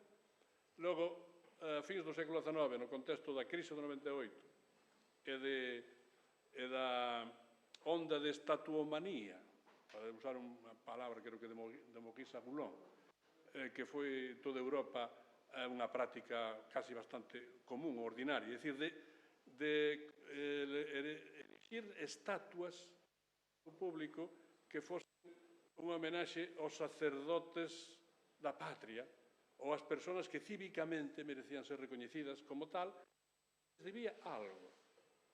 É un sentimento de dívida da sociedade que debía ser paga mediante accións deste estilo. Tiña un punto religioso, é dicir, que era unha secularización das imaxes religiosas, das estatuas religiosas, dos pórticos, toda a imaxinaria religiosa das igrexas, sobre todo nos países católicos, ao propio tempo tiña un punto de sacralización, antes que fose de modo cívico.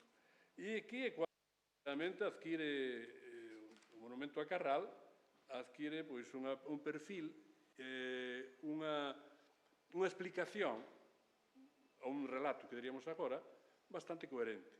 Pero non acabou aí a cousa, sino que despois desta obra dos regionalistas, sobre todo da Coruña, de fins do XIX, principios do XX, este monumento ten outra historia posterior, é resignificado ata chegar á época da Segunda República e incluso acaba sendo como acaba confluindo, acaba converxendo coa propia Segunda República, cos heróis que trouxeron a Segunda República que se colocan no monumento a Carral. É dicir que hai como unha constante mutación no seu significado que ainda despois continuará no exilio durante bastantes anos hasta que prácticamente desapareceu. O que sucedeu en 1846 non é cousa de contar, porque aquí non estamos facendo historia fáctica, senón é cousa de como foi visto. Naturalmente, o principio foi que aquel levantamento fracasou, foi seguido dunha forte represión, hai mártires porque hai fusilados, e foron 12 militares, non civiles, fusilados en Carral, ou participantes no exército, algúns non tiñan cargos, que inicialmente se entenderon como unhas persoas equivocadas, estaban no lugar equivocado. E na prensa da época, especialmente, incluso en textos oficiais, no Congreso dos Diputados, por exemplo, falábase de los sucesos del Carral, los sucesos. Por tanto, era algo que acontecera na loita política española, pero que non tiña un significado realmente importante, nin para a política española e, desde logo, nada para a política galega. Non se percibía nesa definición que houbera algo como despois tratou de demostrar Barreiro, que era o principio do galeguismo, ou o nacemento do galeguismo. No contexto aquel non había tal cousa, pero eso foi despois e retrotraeuse para atrás. Solo na época progresista, é dicir, no ano 1854-56, empezou a haber algúns movimentos nesta dirección e foise cambiando a idea de sucesos del Carral, por tanto, o resultado dun pronunciamento a man armada, e, por tanto, un pronunciamento ilegal, foise transformando nunha idea de que había que recoñecer os protagonistas como beneméritos da patria. Por tanto, xa non eran uns revoltosos, e que eran os sacrificados que merecían ser recoñecidos e incluso as súas familias indemnizadas polo que eles fixeran. De modo que, durante o bienio progresista, houve xa unha primeira avanzadilla, unha primeira tentativa de transformar a consideración que tiñan os sucesos de Carral, pasando de sucesos a víctimas del Carral. E os fusilados, entendidos que foron fusilados políticos, non fusilados por ser solo uns insubordinados para as órdenes do exército. Esta idea de pasar de sucesos a víctimas mostra un cambio léxico que foi, creo que, o principio de poder cambiar a imaxe en Galicia dos propios sucesos del Carral. Así que foron transformados, aínda non en heróis galegos, pero sí en héroes da liberdade de España, do liberalismo español, do progresismo español. Que estaban sendo recuperados no bienio progresista como figuras centrais dunha alternativa ao moderantismo, como é que defendían os progresistas do ano 54-56. Intentaron naquela altura, e en Galicia hai algúns exemplos desto, como textos que aparecen da man de algúns casos de Murguía ou de outros colaboradores deste importante xornal que se publicou en Vigo, La Oliva, donde en 1856, se leo ben, fixo un extraordinario dedicado a la memoria de las víctimas de Carral. Víctimas de Carral. Non dos sucesos ou dos insubordinados de Carral. Aquí estaba xa a man do progresismo con algúns membros importantes que serán despois, como Murguía, do regionalismo galego. Pero tamén no progresismo estaban figuras como eran os Chao, e a Oliva era promovido por os Chao, que despois derivarían cara ao republicanismo nos anos 70. De modo que estáse incubando, podemos decir que unha forma de recuperar os sucesos de Carral en favor dunha nova denominación que se xan víctimas do Carral. Isto vai cambiando. A fins do século XIX produce, o que xa dicía antes, unha viraxe bastante notable nesta dirección.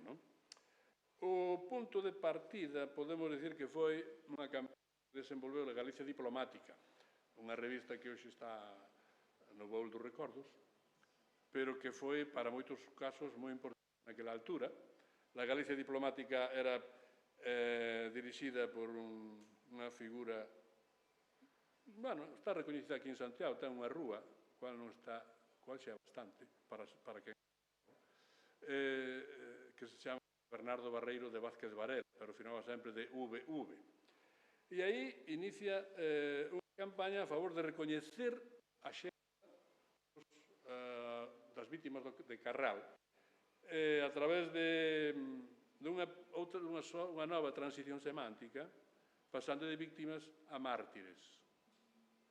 E este paso de víctimas a mártires é posible por unha combinación de varios elementos. Por exemplo, a propia obra de Tetamanzi, La Revolución Gallega, a obra de divulgación de Barreiro de VV sobre aqueles feitos.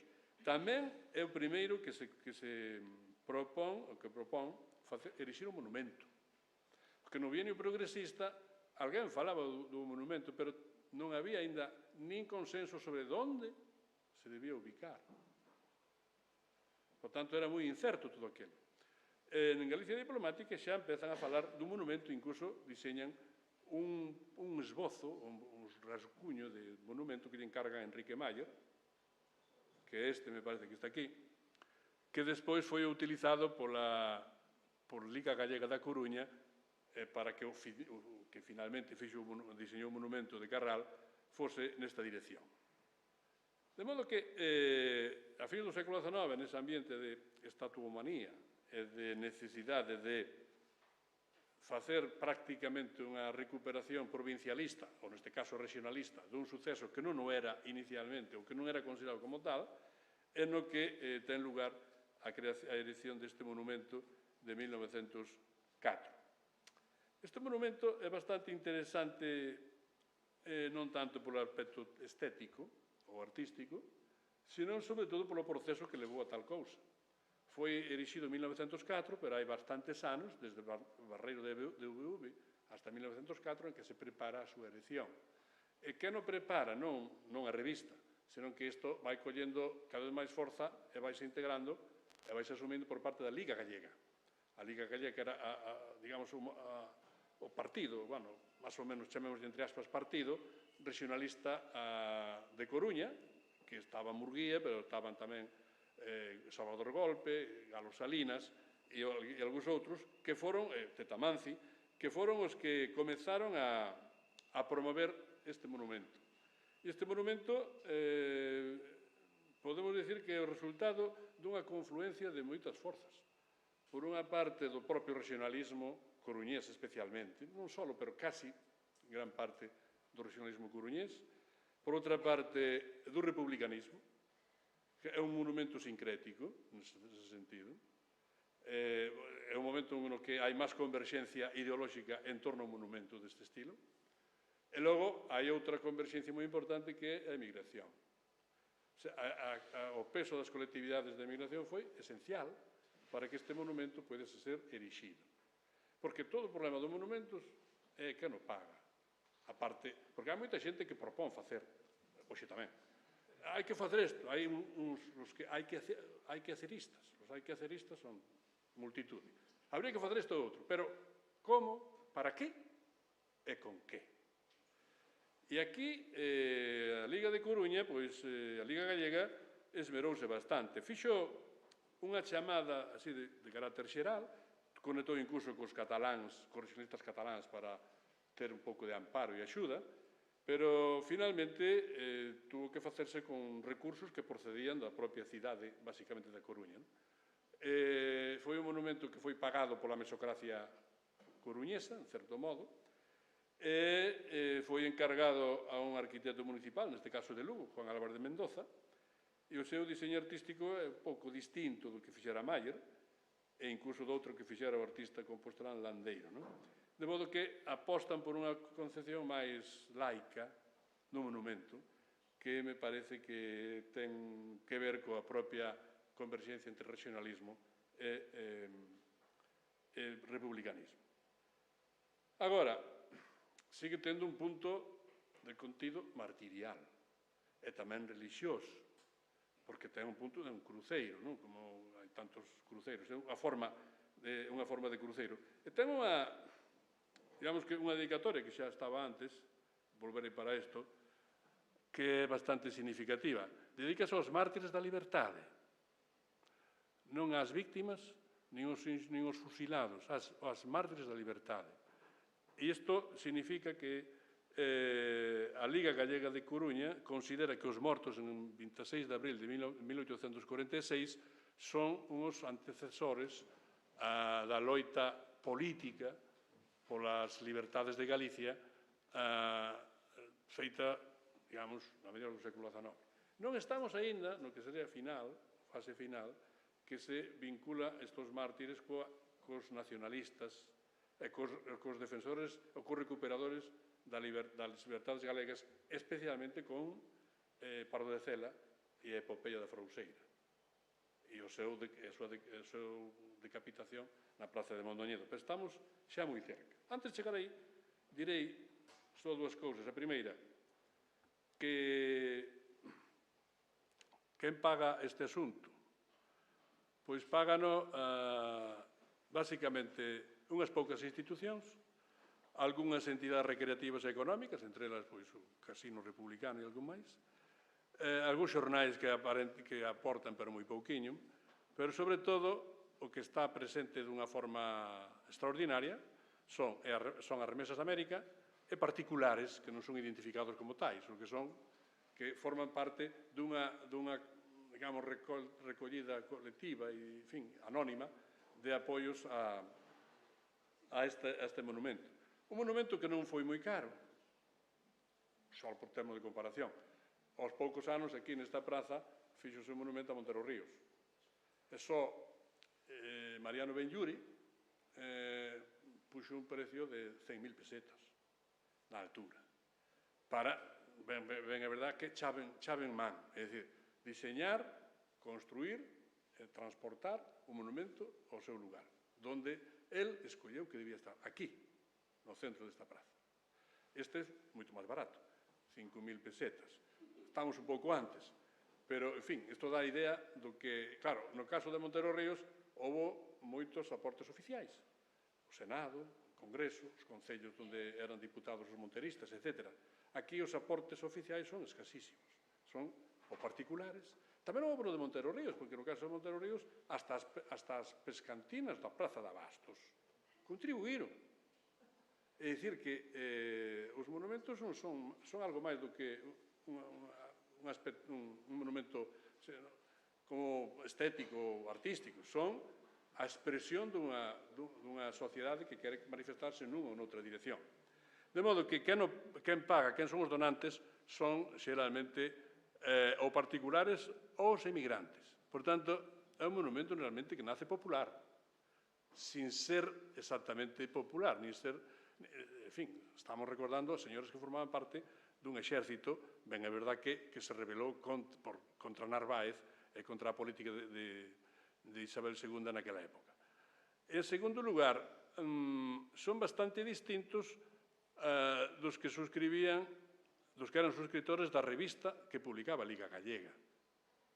Ves que aquí hai unha viraxe bastante interesante. É dicir, Vida Gallega está soportada sobre todo por clases medias, por profesionais, pola mesocracia que antes dixen, funcionarios, empregados, escritores, xornalistas, profesionais liberais, comerciantes. Son os que realmente soportan o fundamental da revista dos regionalistas da Coruña. En cambio, o monumento está soportado noutras mans. Finalmente, respecto desto, quería tamén chamar a atención sobre o feito que antes aludín desta converxencia ideolóxica do monumento que se manifesta especialmente na súa inauguración. A inauguración foi feita en 1904, a chamada oficial fixo o alcalde de Carral, pero un alcalde que fixo un bando na que se cuidou de dicir que aquelo era un monumento que representaba el amor a nuestra amada Galicia, aínda que ele era do sistema, era conservador, pero tiña ese punto de transferir ou de entender o monumento como algo que non era xa español, porque ele dice, o alcalde dice, esta solemnidade, dado o objeto que la motiva, leo literalmente as súas palabras, afecta única e exclusivamente a Galicia. Honrar a los que la historia designa por los mártires de Carral es honrar a nuestra amada región.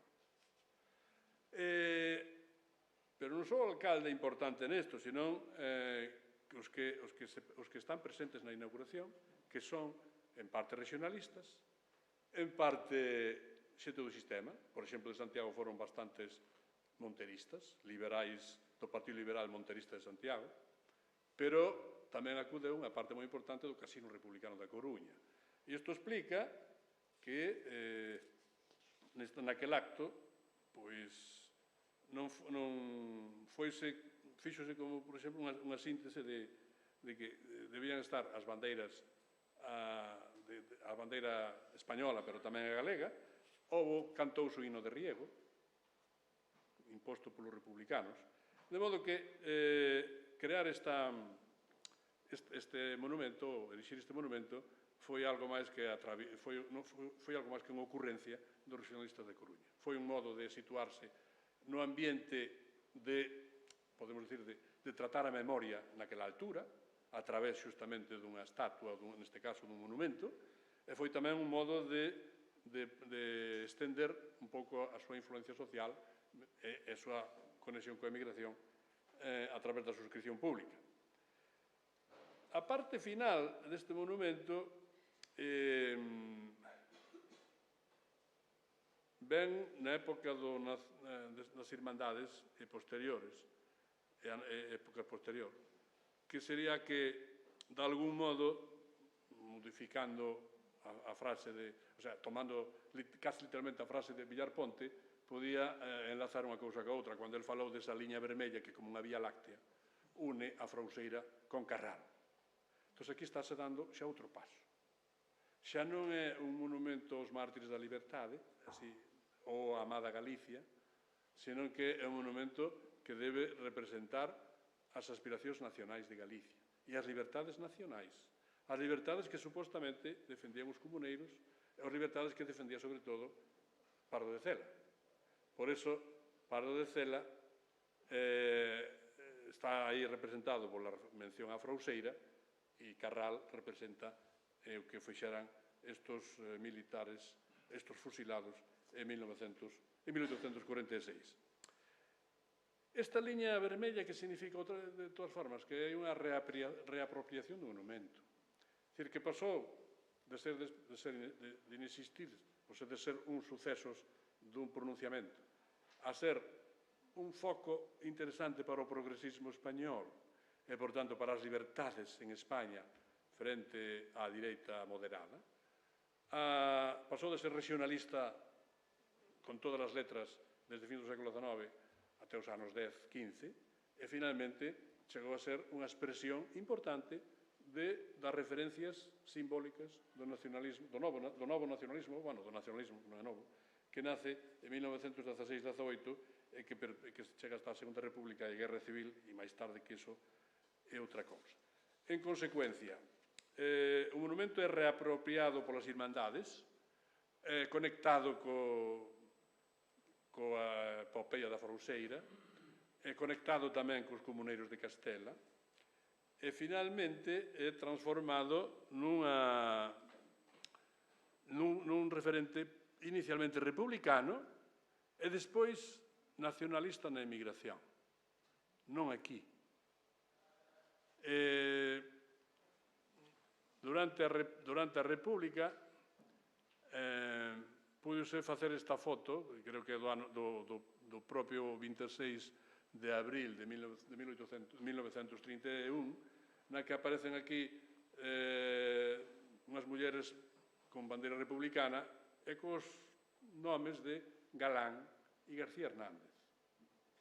Por tanto, os heróis fundamentais da chegada da República, os da sublevación de Jaca, de algún modo están equiparados àqueles que se sublevaran en 1846, que foron reconocidos moito máis tarde e que finalmente a República os ven a consagrar.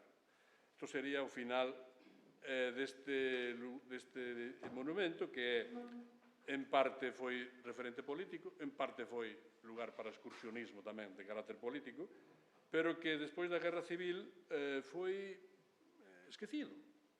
Só basta ver a agresión urbanística que tivo e ten que soportar un monumento deste calibre, todo rodeado dunhas casas que non significan nada para o que ele era ou por que ele debía ser.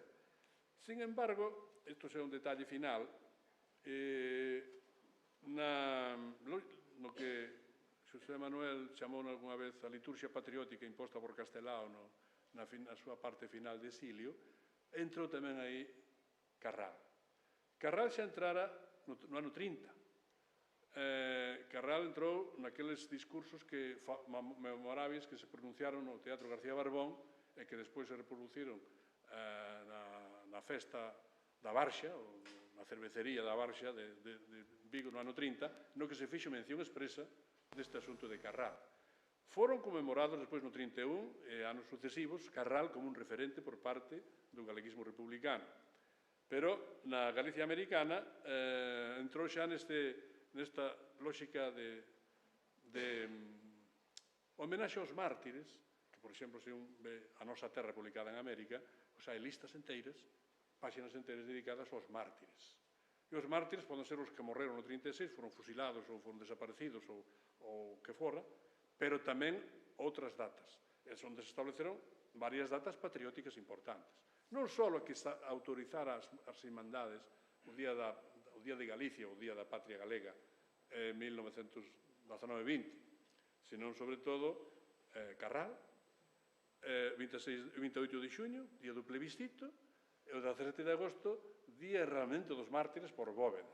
E, finalmente, o 14 de decembro, xa non estou de acordo, 17 de decembro, a decapitación de Pardo de Cela na Plaza de Mondoñedo. De modo que tiñamos para todo o ano no exilio porteño, tiñan para todo o ano festas que celebrar, festas patrióticas dun mairo estilo ou menor outro. Bueno, facíanse unha ofrenda de flores, facíanse un banquete, uns discursos moi adecuados ao tempo, pero como en algún momento lle recordou nos seus debates que tiñan sobre quen era máis ou menos Suárez Picallo a Piñeiro respecto do amor de Galicia, etc., insistía, e nós fomos os que instituímos a data de Pardo de Cela, a morte de Pardo de Cela, como unha festa verdadeiramente patriótica. E é verdade, fixeron non só a festa, senón fixeron textos, fixeron conferencias.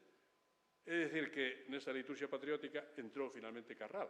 En algúns páxinas da nosa terra está Carral entre admiracións, como festa que hai que recordar.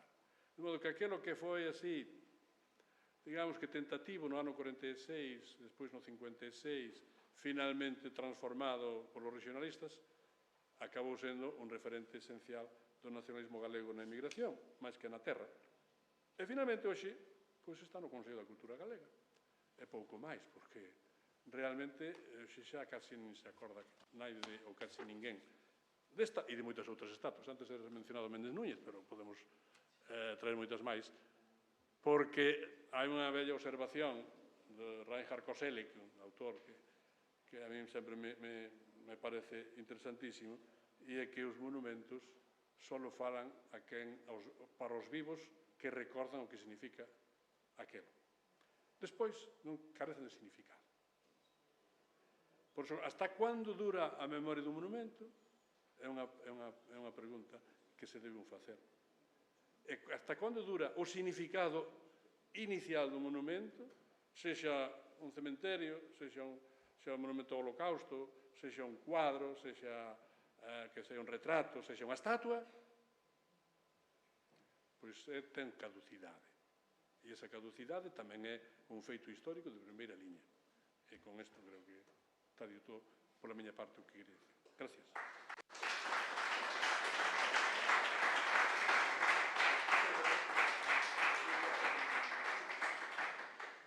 Moitas grazas, profesor Villares. Non podo resistir contar que nunha historia canónica do exilio republicano español na Argentina, publicada hai uns anos, hai unha mención a que na colectividade gallega se celebraba el aniversario del plebiscito e la fiesta del Corral de Galicia.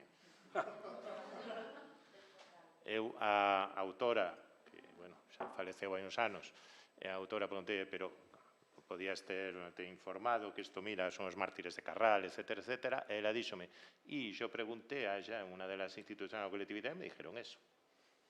Unha mostra máis de que tamén a... Bueno, non iban os banquetes que fixera o Consello de Galicia e outros sobre esta materia, non debían ser os dirixentes... Bueno, foron 50 anos despois, perderase tamén a memoria dos banquetes. Retiro o que fai. Non, dígase. Sí, bueno, só temos unha silla, entón. Bueno, invocamos a profesora Cabana, non en senso druídico, senón que real. Pois pegáballe. Ben, tamén para mí un placer presentar a doutora Ana Cabana,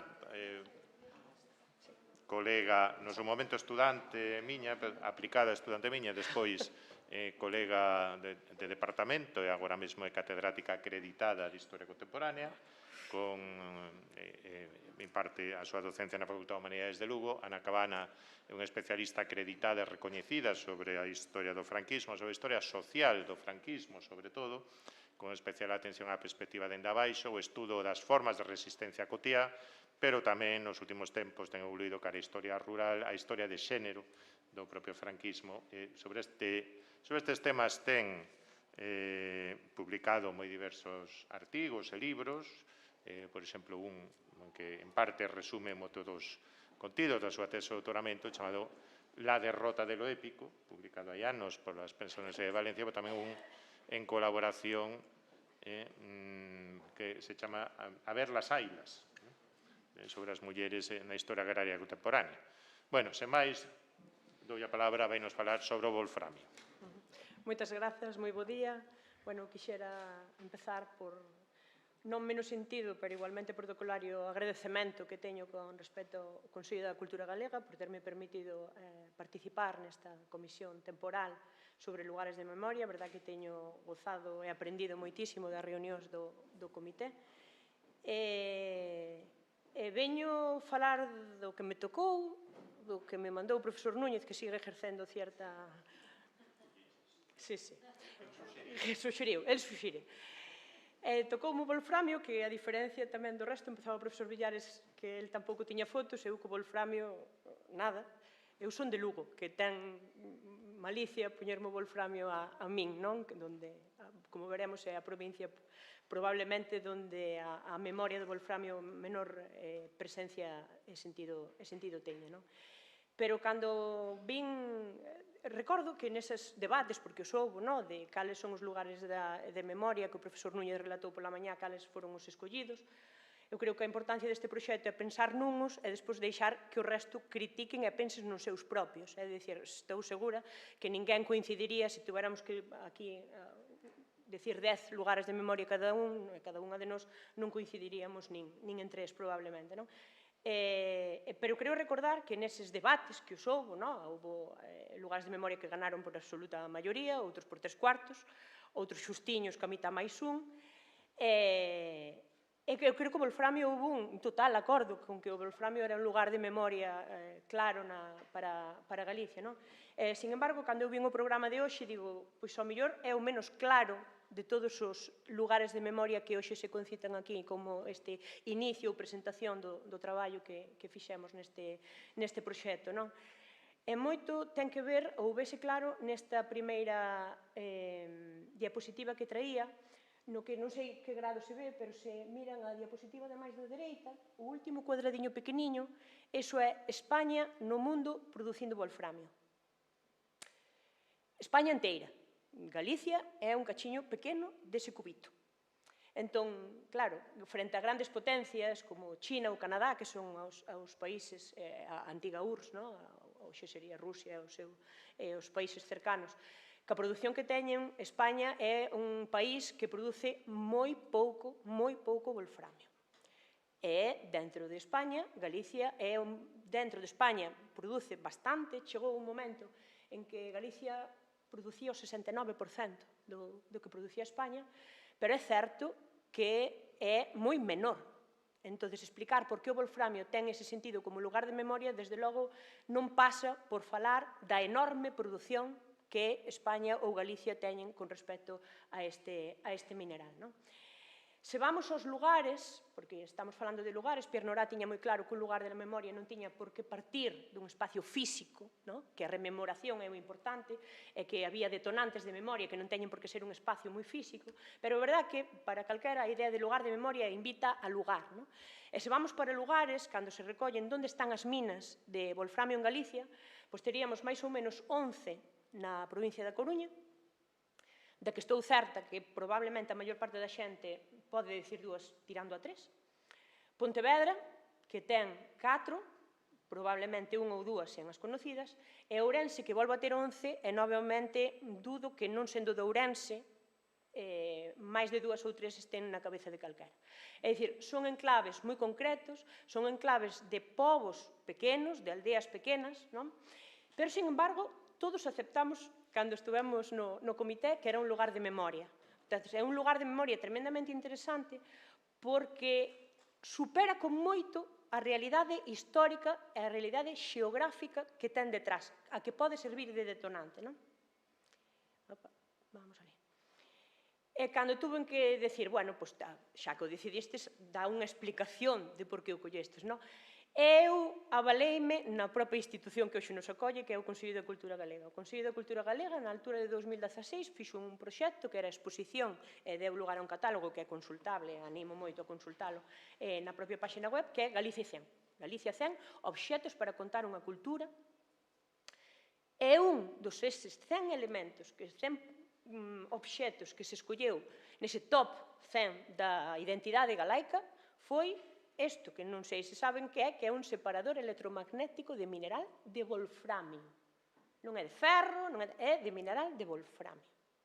É dicir, xa na identidade galega, xa cando se pensou na identidade galega en identificar uns produtos a base de obxectos, xa se pensou nun elemento que responde ás minas de wolframio e ao traballo que se facía nas minas de wolframio. É dicir, non somos nós, desde este comité, os primeiros en repensar o wolframio como un lugar identificador e identitario.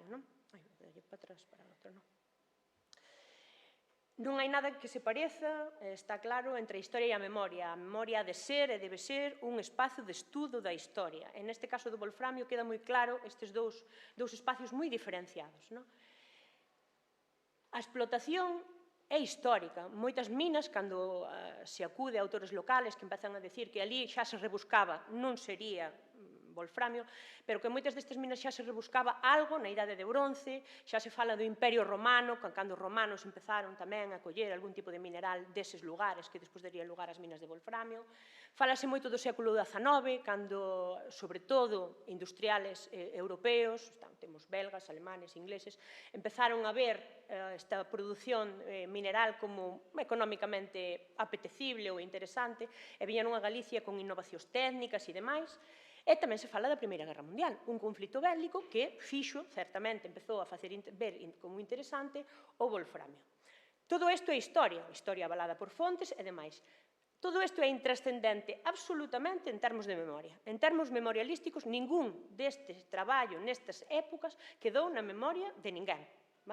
A memoria do wolframio é a memoria centrada nun tempo moi concreto, que é o tempo da Segunda Guerra Mundial.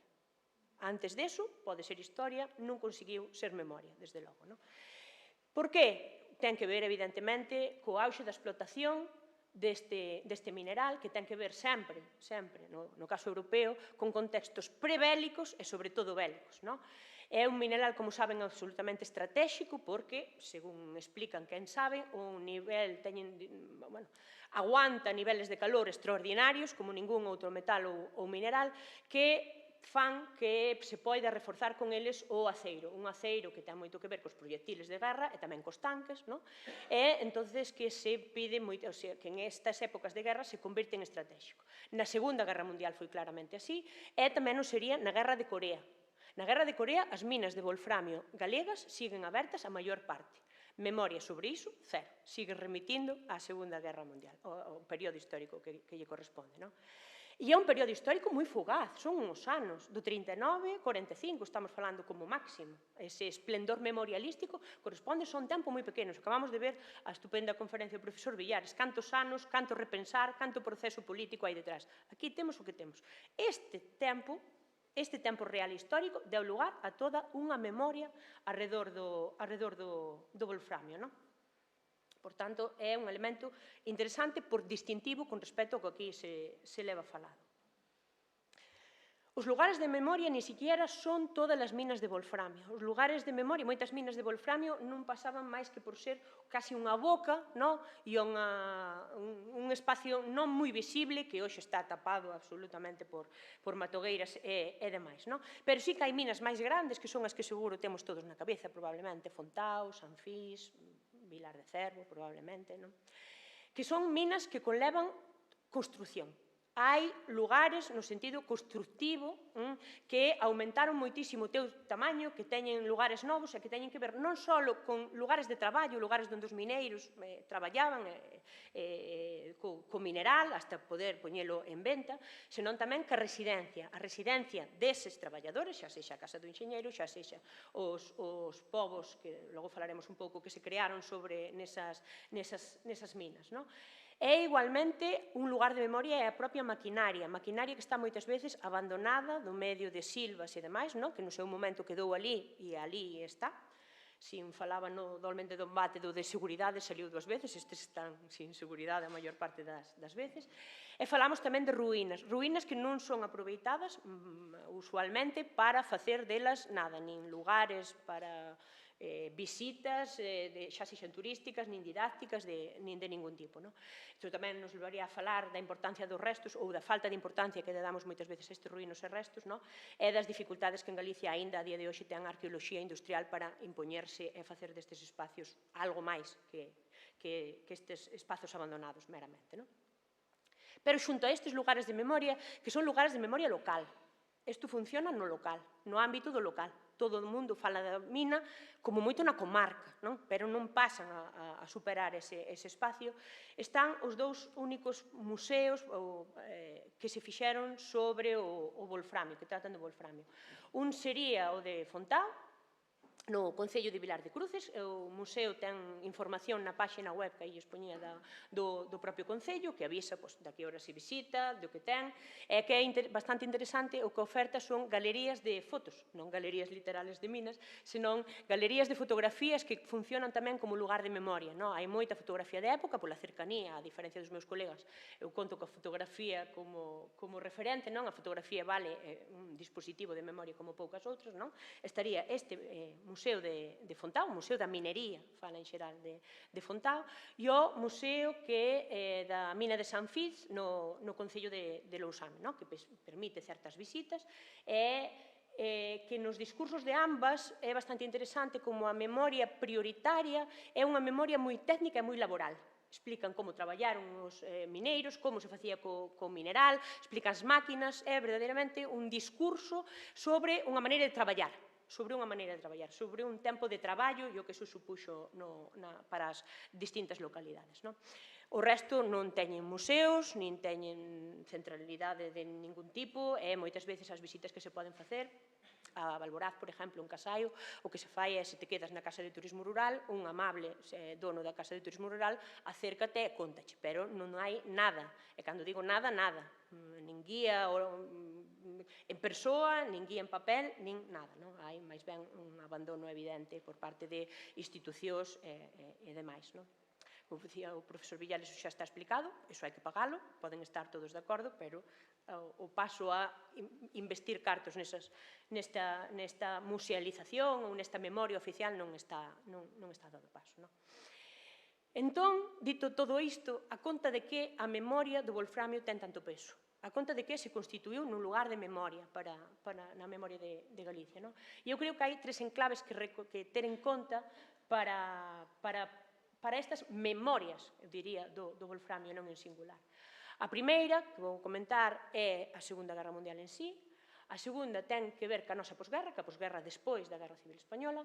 E o terceiro, ao que lle vou dar gran importancia, son como a memoria se constituiu nun elemento fundamental en moitísimos produtos culturais que lle deron sentido á memoria do wolframio e incluso á historia do wolframio. Irei punto por punto. Sobre a Segunda Guerra Mundial, hai moita publicación en xeral, hai moita menos que asocie, académicamente falando, estou sempre, con tema do wolframio. Do wolframio hai historiadores da economía que estudiaron o caso, o caso de Xan Carmona e de María Xosé Rodríguez Galdo e Abel Losada, que van ter, son artigos, non hai un libro, e isto responde moito ao que acabo de decir, é un período moi pequeno, que deu lugar a unha historia económica tamén moi coartada. Entón, acabaron dando lugar a artigos. En artigos de historia económica, que o que aparece, non vou comentar aquí, é a idea de produción, falanse de canto se producía, a idea de exportación, a idea das condicións laborais dos mineiros que traballaban nas minas, tanto falamos condicións no sentido de soldo, horarios, pero tamén, por exemplo, en como vivían ali e demais. Falamos de tecnoloxía mineira, falamos de nombres de empresas, moitas veces moi fugaces, as empresas moitas veces nacen aparte, outras veces menos, porque está o Banco Pastor, por exemplo, que foi menos fugaz co resto. Falamos de nomes moitas veces estranxeiros de investidores, é unha historia económica entendida en términos de historia industrial, se se quere, a que se fai. E insisto en que ten bastante interés un tema como é os poblados dos mineiros, que xurden e que dan outro sentido aos pequenos povos nos que xurdiu esta minería. Pero o que me interesa destes dous textos é o subtítulo que lle pon o profesor Carmona Badía ao seu. La minería española del wolframio, 1936-54, a galega non lle daba para o que lle pedían seguramente, entonces tuvo que ampliar a española, pero pon 2 puntos, los años de la fiebre. Volverei sobre isto, pero quería que me parece sumamente importante este punto. Xunto á historia económica, como digo, son apenas uns artigos, non dá para máis, verdadeiramente, cando se pon un estrito no tema industrial, aparece, non hai tanto, unha historia política asociada ao wolframio.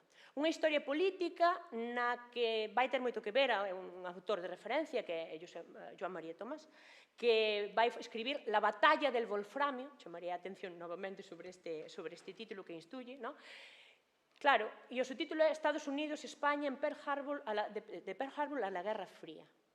É un libro que sitúa o wolframio, como farán todos os demais, nun contexto político da Segunda Guerra Mundial.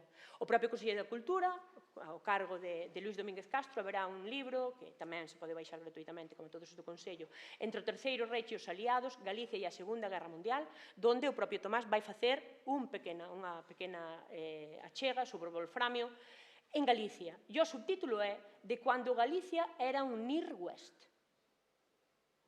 Haberá outros libros que insisten nesa idea que nos leva a falar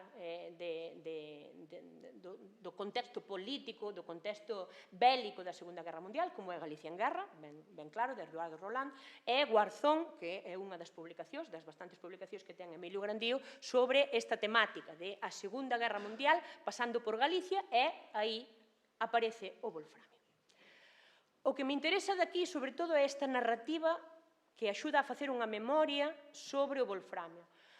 A narrativa do wolframio é unha narrativa, con respecto á Segunda Guerra Mundial, é unha narrativa que trae ao cargo aos nazis. Galicia aparece relacionada cos nazis. É unha narrativa que non identifica o wolframio como un mineral do que hai pouco, como un mineral con escasas vetas en Galicia, un mineral con escasa nivel de venta porque non é rendible absolutamente para nada, salvo que os precios aumenten moito porque os países produtores, como decía, China e demais, teñan un problema que faga que non estén producindo os seus ritmos habituales, non é? Eso é todo ese wolframio, nin tungsteno, nin wolfram, é ouro negro, e todo o mundo identifica o que é ouro negro, nos títulos e nas maneiras de facer. Pero tamén é unha historia chea de espías, chea de cónsules, chea de servicios de intelixencia.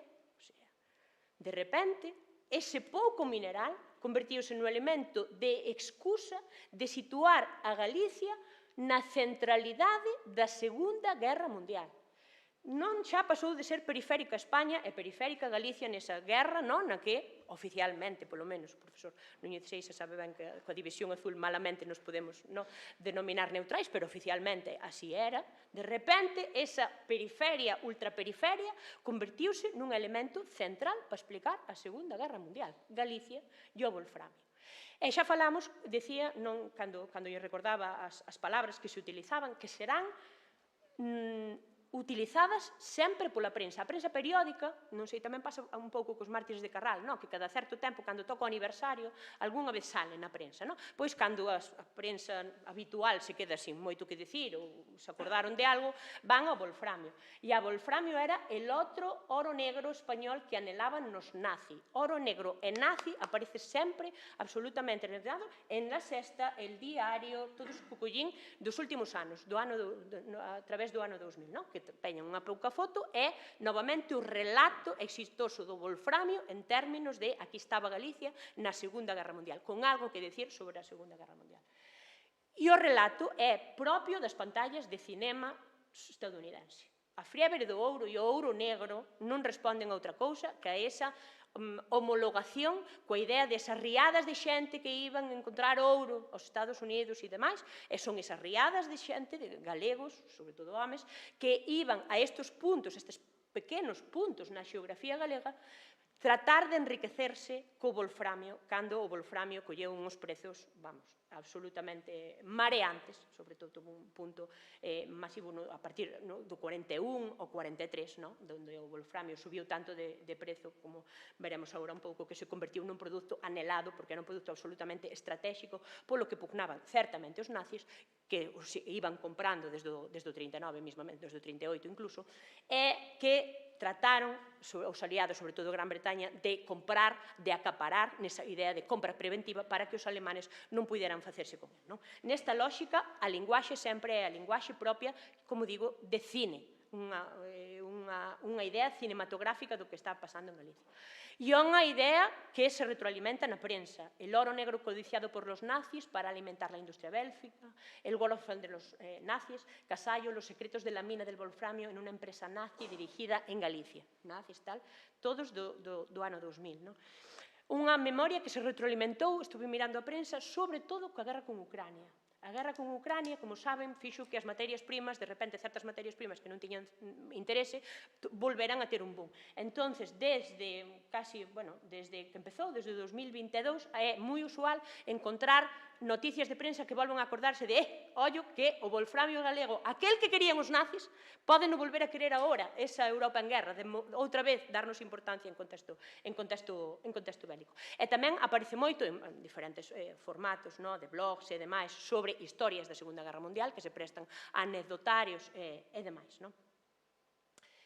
Esa é unha memoria, esa é a memoria da Segunda Guerra Mundial na que todo se convirte, como digo, en algo moi cinematográfico, en algo moi de espías e moi de política neste punto. Pero hai outra memoria, que é a memoria da xente. É a memoria de xente que vivía cerca das minas, a memoria da muitísima xente que foi traballar ás minas, muitísima xente, estamos falando de que algunhas minas chegaron 100.000 persoas a traballar ás minas. estamos falando de datos, 10.000 persoas, unha burrada, de persoas que se xuntaran traballando nas minas.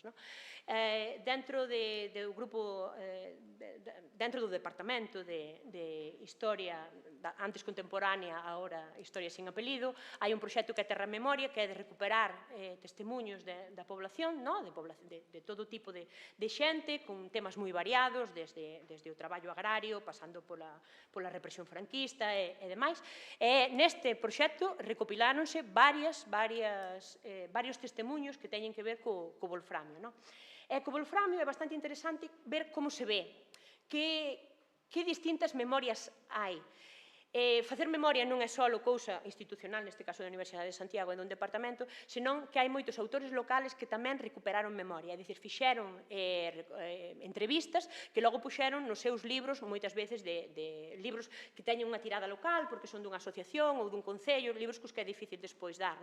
Teríamos este de Miquel Dieguez, que é un home emigrado de Vilar de Cervo, que escribiu Ouro Negro, as historias das minas de Vilar de Cervo, cos últimos, eran xente nonagenaria casi todo, cos últimos mineiros que traballaron na mina, Carmen Blanco e o wolframio en Barilongo, por exemplo, Xerardo Garfoxo, que nestas memorias do franquismo engadiu a época do wolframio en Lousame, e moitas veces tamén axuda a prensa, unha prensa que moitas veces local tamén, que dá noticias, como aquí ten a Manuel, que é dos últimos que traballaron como nenos nas minas do wolframio. Por tanto, temos unha recuperación bastante importante de testemunhos de todo tipo, que masculinos masivamente, debo dicir, porque o traballo nas minas está masculinizado evidentemente, que nos deixan achegarnos á memoria que queda, porque son entrevistas feitas agora, con esa mirada atrás de que queda.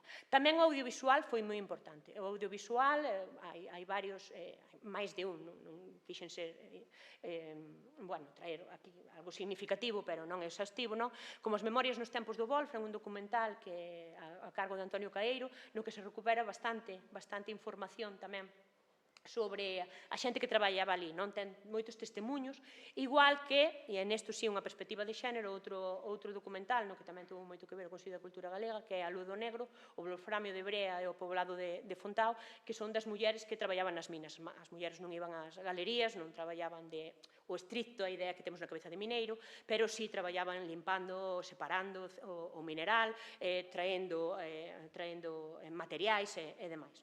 Entón, é bastante interesante como recupera esa memoria, esta vez en clave femenina, a directora, que é Encarna Otero. Cal é a narrativa que queda sobre isto? É unha siga. A narrativa que hai neste momento combina dous escenarios moi interesantes. O primeiro é o esperable, que é a extrema dureza do traballo na mina.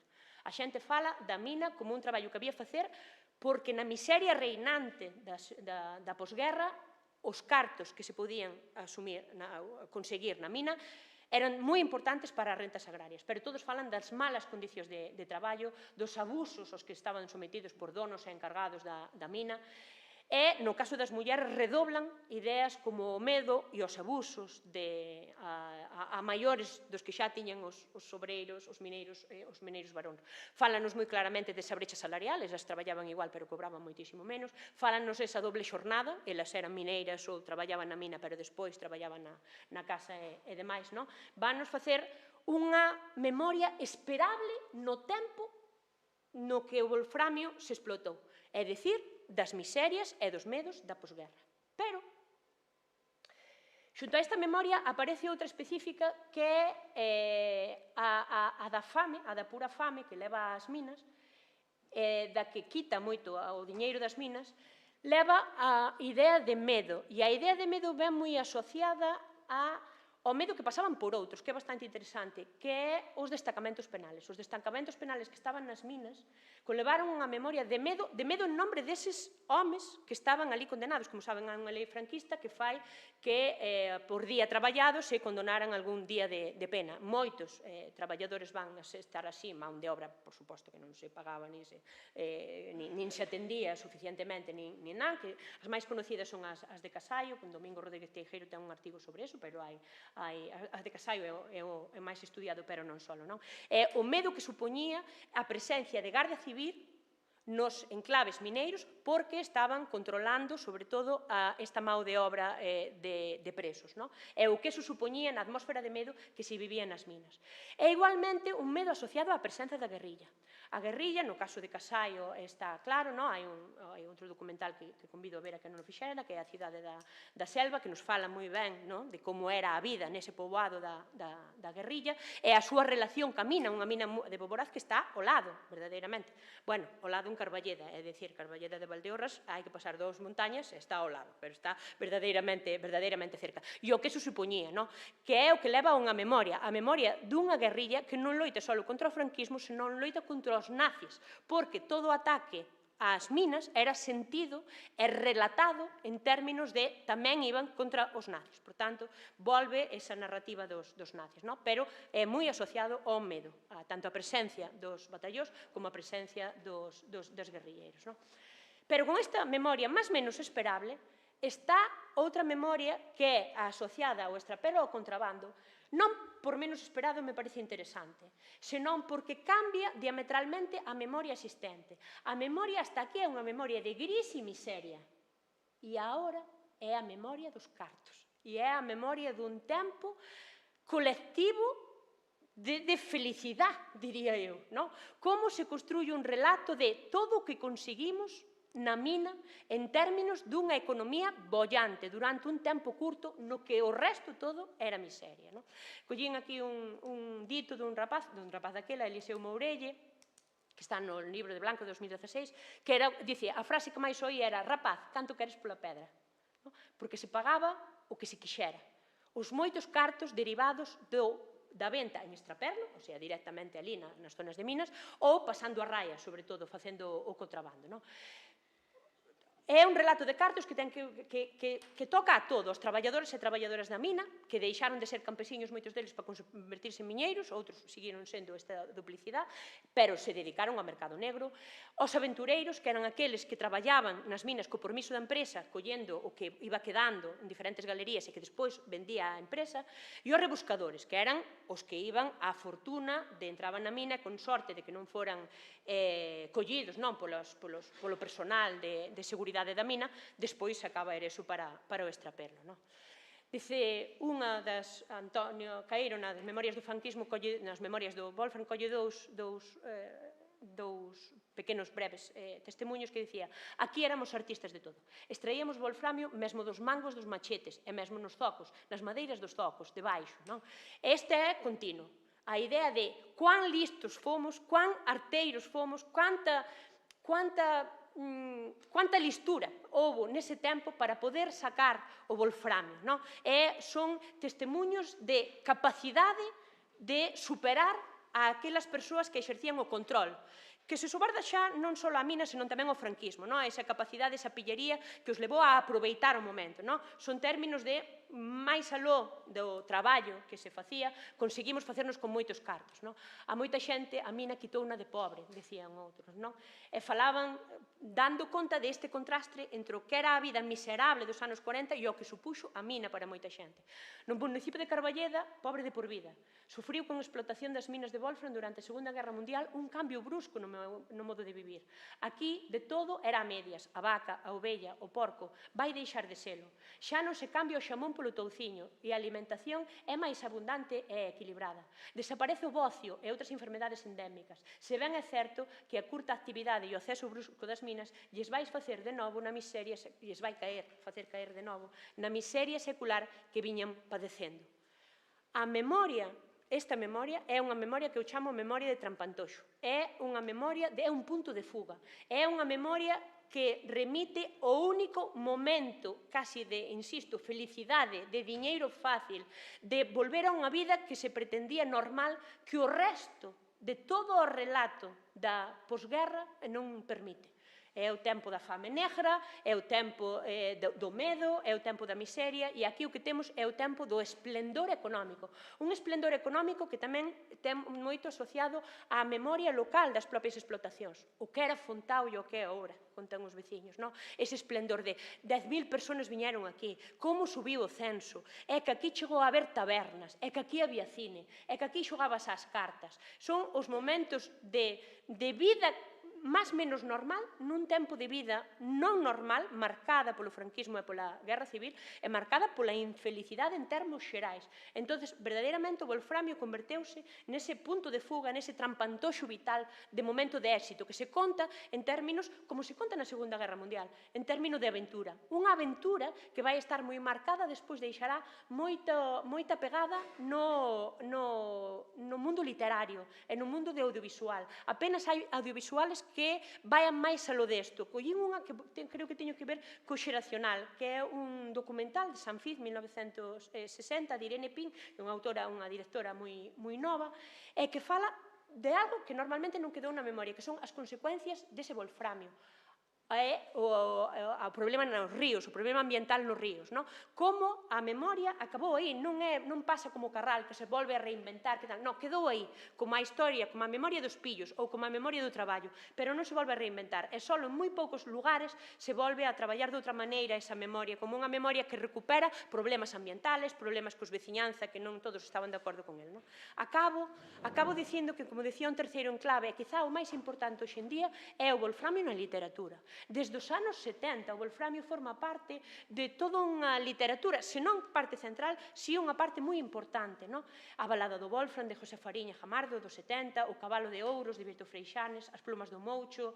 Bueno, son moitos, non cabe agora, que ademais xa me avisaron hai un tempo, non cabe agora relatar, pero interésame porque son moitas, moi variadas, chaman a todos os públicos. Hai cómic, digamos así, hai literatura juvenil, hai literatura infantil, e todo remite ao que remitía a memoria política do Wolfram. Todo remite a espías, todo remite a aventura, todo remite ao ouro negro, todo remite a esa atmósfera, esa atmósfera que ahora mismo domina absolutamente o que é a memoria do Wolfram. Moitas grazas.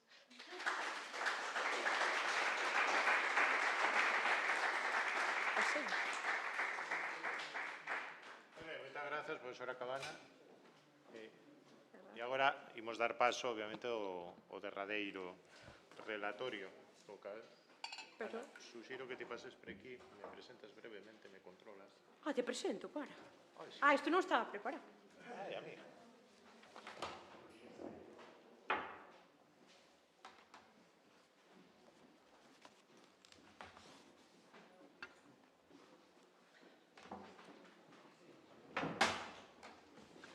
Ponme simplemente as fotos de...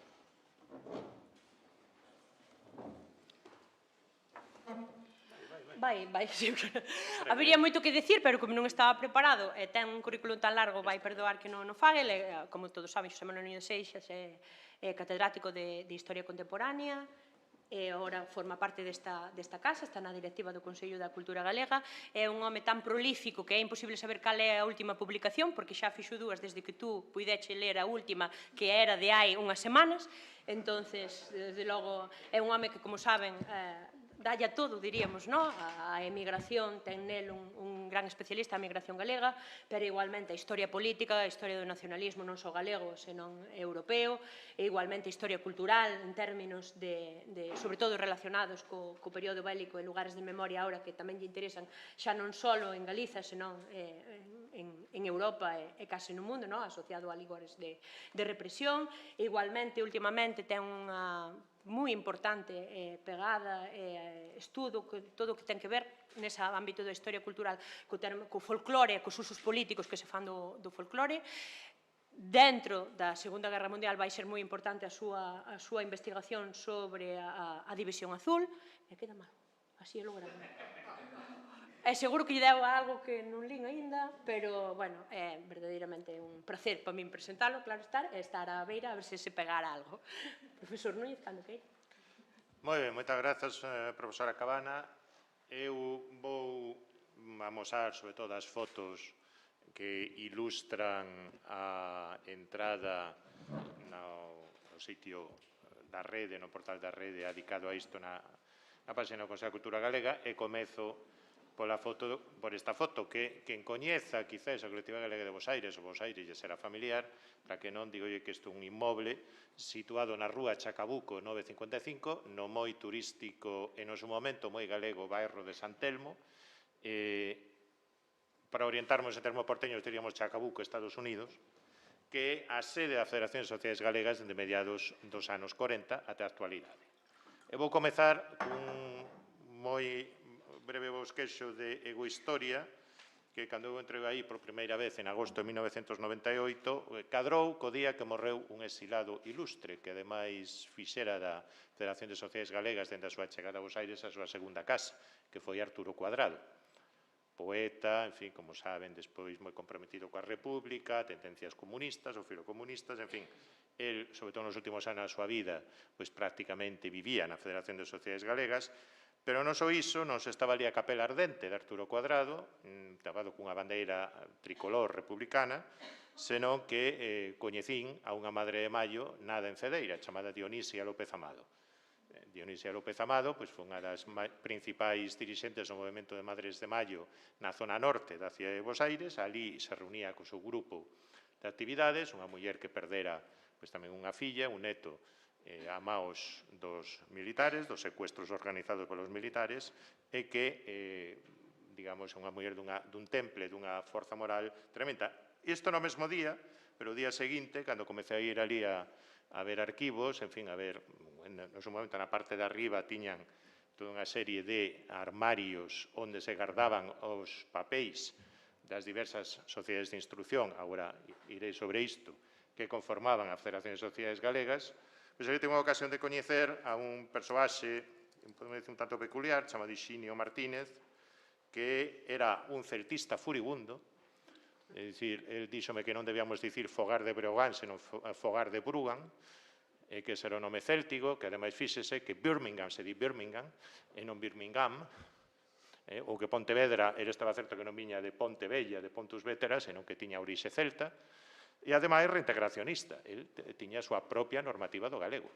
Mesmo publicada, había un grupo reintegracionista galego de Bos Aires, que basicamente é unha volta ao galego medieval, e que, por suposto, falaban en termos de Galiza nación, como se estivéramos nos anos 20. E, ademais diso, a presenza omnipresente da República. A máis disto, na Secretaría, onde eu ali tiña o meu ordenador portátil traballaba, pois ali podía escoitar as conversas que de cando en vez mantiñan algúns das persoas que por ali pasaban, debaixo dun retrato de Rosalía de Castro, un retrato de Azaña e outro de Pablo Iglesias. Sempre me pararei moi ben unha desas conversas que falaba do mal que ia a Argentina e o mundo, e que un señor acabou dicindo, con seseo ben porteño, pero tamén das rías, isto acabábase coa colectivización da propiedade. Hai que implantar o socialismo libertario, como na guerra. E ali os outros estiveron aplausando. Ben, todo isto exemplifica algunha das camadas da memoria que eu asocio coa Federación de Sociedades Galegas. Que é a Federación de Sociedades Galegas? Agrarias, cuxo nome orixinal era bastante máis longo. O seu nome orixinal era Federación de Sociedades Gallegas Agrarias e Culturales de la República Argentina. A Federación de Sociedades Galegas é unha das asociacións principais que conforman aínda hoxe o mapa da colectividade galega da Argentina. Hai que dicir que falar hoxe de migración galega na Argentina, migración galega na América, falar da colectividade galega na Argentina, infelizmente, case falar da Argentina é falar dunha sorte de gloriosa decadencia. Pero non esquezamos que a época en que se fundou esta federación, 1921, corresponde á época en que a máis importante cidade galega do mundo era Bos Aires, por número de habitantes que naceran en Galicia. Un tempo, isto extrapolando do censo de Bos Aires de 1914. A segunda cidade galega, entre aspas, do mundo era Habana, a terceira era Coruña e a cuarta era Montevideo. Vigo daquela era o Berbese non moito máis, sinto polos fans, polos devotos do alcalde vigués. En calquera caso, falanos é un lugar de memoria dun tempo no que a capital de Galicia, como algunha vez escribiu Ramón Villares, era Bos Aires. A capital de Galicia en termos de dinamismo cultural, en termos de dinamismo económico, de onde se mandaban recursos materiais e inmateriais para cimentar, para promover a modernización socioeconómica, pero tamén política de Galicia, o lugar onde se forxaron parte das súas elites. Ata a segunda década do século XX ese centro era Habana, pero a partir, sobre todo, da Primeira Guerra Mundial e Bos Aires, coincidindo, ademais, co incremento da emigración galega cara a Bos Aires e co dinamismo da propia Argentina neses anos, mentres en Cuba chegaba a época, como se di na historia económica cubana, das vacas fracas. Crise do prezo do azúcar, iso tamén tradúcese nunha moito menor influencia sociopolítica da colectividade galaico-cubana na propia Galicia. Hoxe o mapa da colectividade galega na Argentina, pois o Centro Galego, basicamente un hospital cunha certa sección cultural, deixémolo así, en absoluta decadencia dende hai varios anos, pero que no seu momento de esplendor chegou a ter case 100.000 asociados, e a Casa de Galicia, fundada a comezos dos anos 20, cunha certa orixe galeguista, partindo da Asociación Regionalista a Terra, vencellada das Irmandades da Fala, e o Centro Galicia, unha reunión dos chamados centros provinciais promovidos polos galeguistas nos anos 40, e que basicamente a entidade con máis viabilidade económica hoxendía, sosteñe un colexio en galego, o Colexio de Santiago Apóstolo, etc. E despois está a Federación de Sociedades Galegas. A Federación de Sociedades Galegas é algo así como o baluarte, o símbolo de colectividade galega da Argentina comprometida coa causa da modernización do país. Non é a entidade decana de migración galega na Argentina, non é tampouco a única no seu xénero, están outros centros provinciais, outros centros locais, comarcais, que tamén teñen Bedraña orixe, que no seu momento emprestaron apoio ás campañas agraristas, a República, en algúns casos o galeguismo, por exemplo, o Centro Betanzos, creado en 1905, e que segue existindo na Rúa Venezuela, o Centro Hijos de Oleiros, ABC de Corcubión, etc. Outras foron desaparecendo co paso do tempo. Pero a Federación de Sociedades Galegas, no seu momento, aspirou a coordenar a actividade dispersa, esparexida, de varias dúcias de sociedades galegas de carácter microterritorial, utilizando a terminoloxía do profesor Peña Saavedra, é dicir, das que xenéricamente podemos chamar sociedades de instrucción, que adoptaban como ámbito de referencia, en máis dun 40% dos casos, a parroquia de orixe, a freguesía de orixe, ou o distrito judicial, a comarca ou o concello de orixe, e que basicamente eran multifuncionais, é dicir, eran sociedades de recreo, eran sociedades instructivas, como elas mesmas se chamaban, é dicir, o seu obxectivo era dotar de escolas ou de aulas escolares ou mellorar a instrucción dos seus lugares de orixe, e para iso crearon varios centros de escolas en todo o país, pero tamén nacían en conxunción, e de aí o seu localismo, e de aí o feito de que asumisen moitas veces a freguesía ou o concello como ámbito de actuación, estaban moi vencelladas a movilización agraria.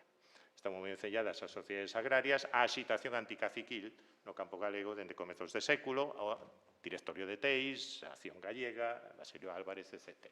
É dicir, hai unha racionalidade precisamente nese localismo. É dicir, a colectividade galega faise moito máis grande, por tanto, reproduce ámbitos de sociabilidade, pero tamén os recrea, que son familiares os emigrantes de orixe, tamén porque na propia cidade de Bos Aires hai zonas específicas onde viven os lugares de cada parroquia específica, sería longo agora de contar, pero hai barrios concretos onde un sabe que viven os de Betanzos, ou hai barrios concretos onde un sabe que viven os de Baralla, e así sucesivamente, e que entenden a instrucción, entenden o apoio ás iniciativas modernizadoras nos seus lugares de orixe como unha panca de modernización social e cultural. Mandan recursos, moitas veces, para soster periódicos agrarios, mandan diñeiro para escolas, con criterios bastante sindicais, é dicir, que é unha lectura moi idealista, é dicir, podían ir ás escolas aqueles que tivesen parentes na Argentina e que cotizasen, por exemplo. E onde se ubicaban as escolas era sempre un problema, porque tiña que ser un lugar equidistante, pero tiñas en conta de onde, que parroquias aportan máis diñeiro á Caixa Común, e cales non. Apoiaron tamén iniciativas de tipo político. A Federación de Sociedades Galegas está moi vencellada a crecente consciencia por parte de algunhas camadas concretas dos líderes, os que eu chamaría líderes étnicos galegos da terceira década do século XX, por coordenar a actividade destas asociacións, por conseguir o que eles consideraban que era a fin do caciquismo, pola modernización de Galicia, vendo non só na educación, senón tamén na mobilización agraria, unha panca de modernización política. Son líderes que moitas veces están socializados no socialismo argentino, esta é unha característica distintiva bastante peculiar no caso porteño, porque no caso habaneiro non é así, é dicir, moitos inmigrantes galegos se fixeron comunistas, socialistas na Habana, pero non prestaban atención ao tecido societario galego, non consideraban que pagase a pena traballar aí, un caso Enrique Lister, sen ir máis lonxe, pero no caso argentino sí que hai unha serie de líderes que, ao mesmo tempo que son líderes de segunda, terceira fileira no socialismo argentino, de ámbito local ou barrial, pois consideran que, e ademais, imos estender estes ideais a través das sociedades de instrucción á propia Galicia, os seus ámbitos de orixe. E, ademais, hai outro factor diferencial a respecto da Habana, é que boa parte dos inmigrantes galegos e das inmigrantes galegas, sobre todo a partir dos anos 20, en Bos Aires, ou na Argentina en xeral, proveñen da Galicia Sur. Proveñen, moitos deles do Baixo Miño. A Federación de Sociedades Galegas é basicamente unha creación de Baixo Miñotos, de algún de Moraña e pouco máis. É dicir, sociedades ou lugares onde a reivindicación da abolición dos foros, non da redención, senón da abolición dos foros, estaba xa moi extendida. Por tanto, adoptan neste senso posturas máis radicais. Dende 1919 existe en Bos Aires unha federación de sociedades coruñesas promovida sobre todo polos de Teo e Vedra, que é un núcleo societario de grande importancia, tamén influído polo republicanismo, pero sobre todo as sociedades de Pontevedra, algunhas de Ourense, algunhas da Coruña e de Lugo, van ir converxendo na Federación de Sociedades Galegas Agrarias e Culturais creada en 1921, e que xa ten unha certa influencia dos postulados do Partido Socialista Argentino, non revolucionarios, senón reformistas, sobre todo postulados do socialismo argentino de Juan B. Justo, e un certo compromiso coa República.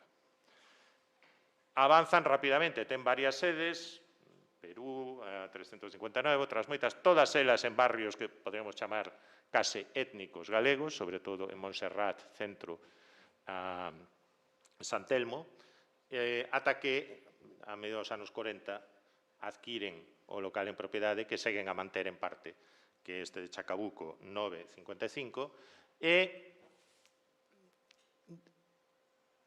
experimenta un crecemento bastante rápido. A Federación de Sociedades Galegas Agrarias e Culturais, a finais dos anos 20, en vésperas da súa primeira extinción, agrupa case o 50% das sociedades microterritoriais existentes en Bos Aires. Hai que ter en conta, ademais, eles aproveitanse dun feito, que tamén fornecían algúns servizos mutualistas limitados, porque o Centro Galego que se refunda en 1907 non se converte nunha grande institución mutualista, nun hospital, propiamente dito, ata final dos anos 20. É dicir, ás veces hai que ver tamén as cousas, é dicir, no tecido societario galego da Habana domeaba tanto o Centro Galego que era moito máis difícil crear entidades alternativas. Ben, na Federación de Sociedades Galegas dominan primeiro sectores vencellados ao agrarismo, pero o agrarismo republicano e o socialismo. Hai unha primeira comunión coa Confederación Regional de Agricultores Gallegos de Basilio Álvarez, que creba en 1924-25, despois do advento da ditadura en España, cando chega a conclusión de que os agraristas galegos non son de fiar, comezando polo propio Basilio, porque chegan a solucións pactadas coa propia ditadura de Primo de Rivera, sobre todo a nivel local, buscan entón outro aliado e atópano, sobre todo, na incipiente expansión agraria do socialismo galego.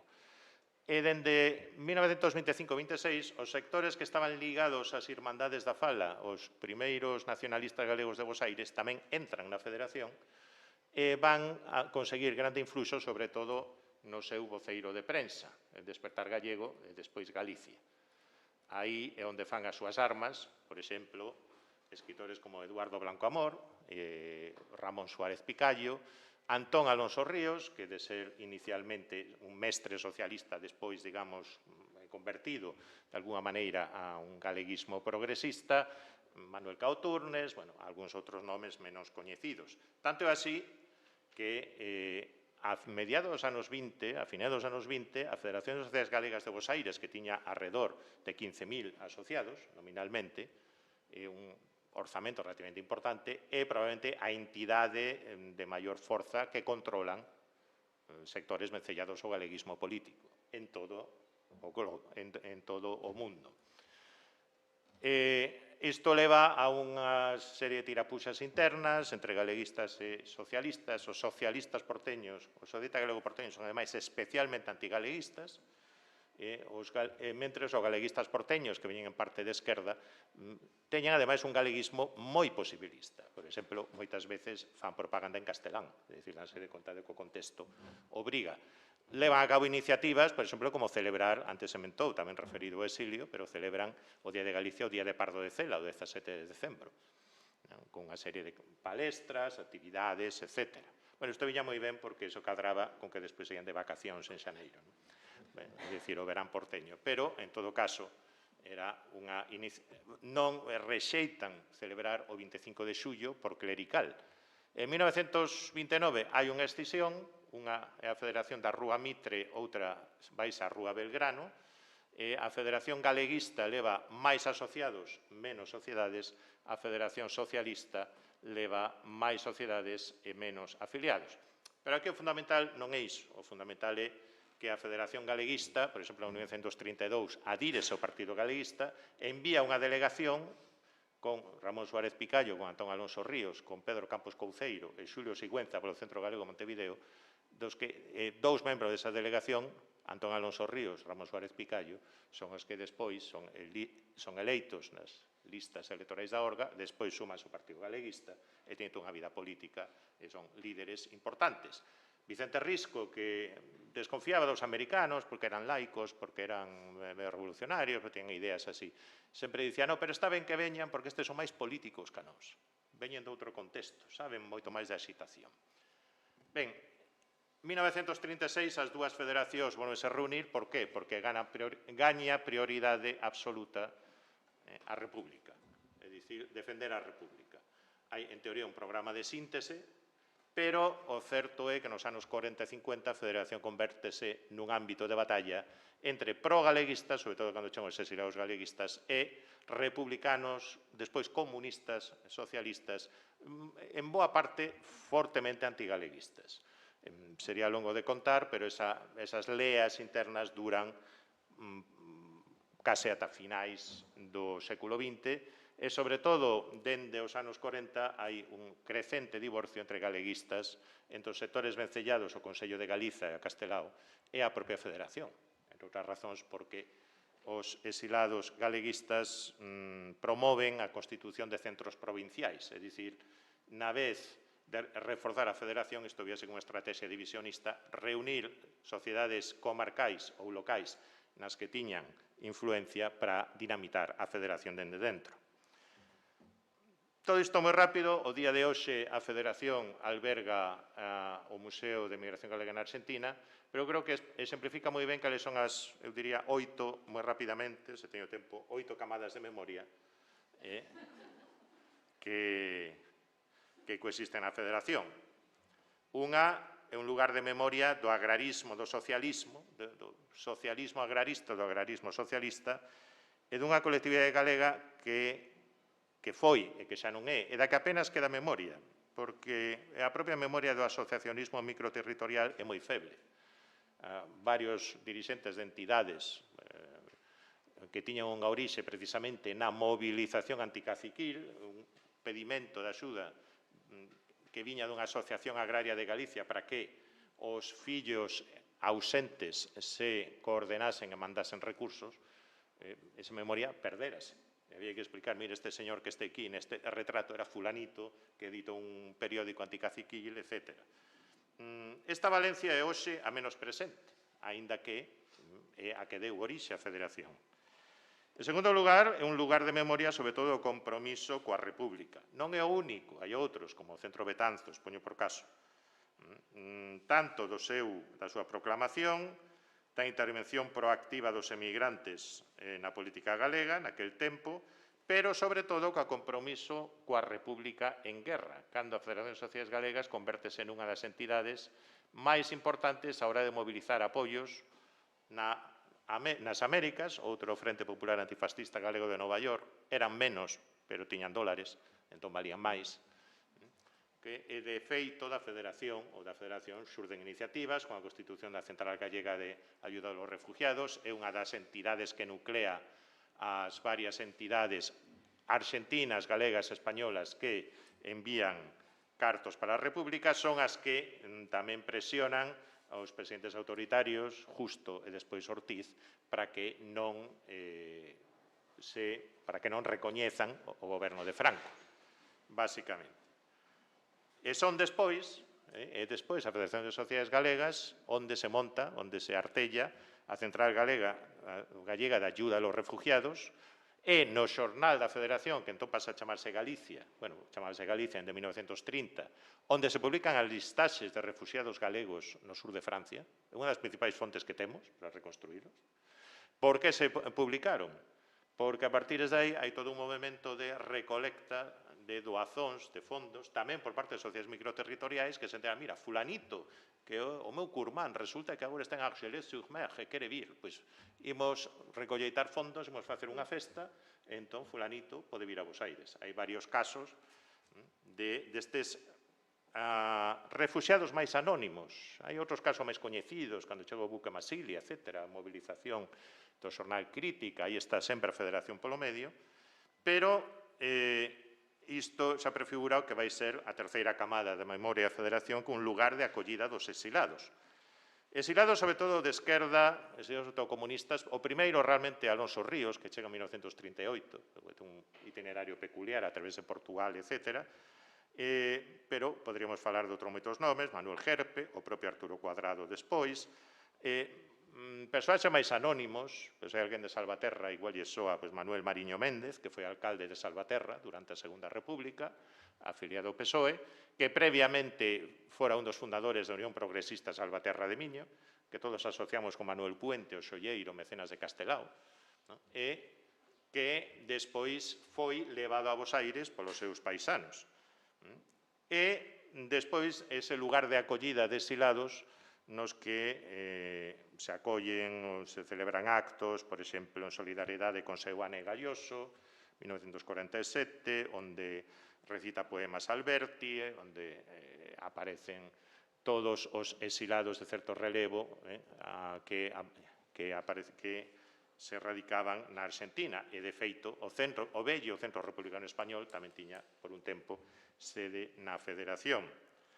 Pero tamén, isto sería unha cuarta valencia, sobre todo a partir dos anos 50, a Federación de Sociedades Galegas, que pode mercar local propio a mediados dos 40, porque as sociedades locais que facían parte da Federación xa non tiñan, e sobraban cartos, é dicir, xa as escolas que mantiñan foran incautadas polo goberno franquista, non querían seguir mantendo escolas na España de Franco, polo tanto, con eses cartos que fixeron, mercar varios locais, manteñen o local de Chacabuco 955, pero será un refuxio e acubillo de militantes activistas da esquerda argentina, cada vez máis, sobre todo nas épocas ditatoriais que xalonan a historia argentina a partir do 55, xa co peronismo as relacións son difíceis, pero despois estas relacións son moito máis complicadas, evidentemente, durante os anos do chamado proceso de reorganización nacional, é dicir, a ditadura militar, entre os anos 76 e 83. Son tempos de Bouro nos que moitos argentinos de orixe galega, pero non necesariamente de orixe galega, que militaban na esquerda, tamén se refuxian na Federación, aproveitando en parte algúns subterfuxios, por exemplo, o feito de que se creou unha empresa chamada Alborada para xestionar os seus fondos. E ali tamén onde empezan a reunirse algunhas madres de Maio de orixe galega, caso de Dionisia López Amado, que antes expliquei. Pero tamén no quinta camada, se quere, un núcleo de memoria da presenza dunha esquerda republicana galega dende os anos 80. Na transición á democracia, por ali pasara Díaz Pardo, entre outros, pero o propio Luis Seoane tivo certa colaboración coa Federación de Sociedades Galegas, Pero na transición á democracia houbo quen propuxo que imos facer o mesmo que no 1931. Imos mandar enviados a Galicia a ver se estes pulan pola instauración ou reinstauración do estatuto, reinstauración non sería a palabra, pero bueno, polo estatuto do 36, poden presionar por unha república federal, pero asiña se dan de conta de que en Galicia non se lles espera. É dicir, xa non se conta coa colectividade galega de Bos Aires como un centro difusor de ideas e que os seus recursos tampouco non chegan. Polo tanto, non teñen ningún papel. Créanse algunhas publicacións, tentan xogar un papel proactivo, pero o único que pasa é que, sobre todo a partir dos anos 80, algúns dos seus dirixentes, por exemplo, Andrés Beade, volve a Galicia e ten un certo papel na política municipal do seu concello de orixe. E isto foi reavivecido, sobre todo nos anos 90, nos anos da presidencia de Manuel Fraga, da eclosión da galeguidade, da maior afluencia de recursos para a colectividade galega en Bos Aires, baixo unha emblemática presidencia, a presidencia de Francisco Lores Mascato, natural do Grove, empresario en Avellaneda, que en algún momento se achega ao bloque nacionalista galego. É dicir que Francisco Lores achegou o nacionalismo galego con ela a presidencia da Federación sempre daquela maneira. Creo que vía no bloque máis unha reedición dun republicanismo autonomista que outra cousa. E, de feito, os sectores que algún hai máis integristas, vencellados, o bloque nacionalista galego na Argentina, desconfiaban nel.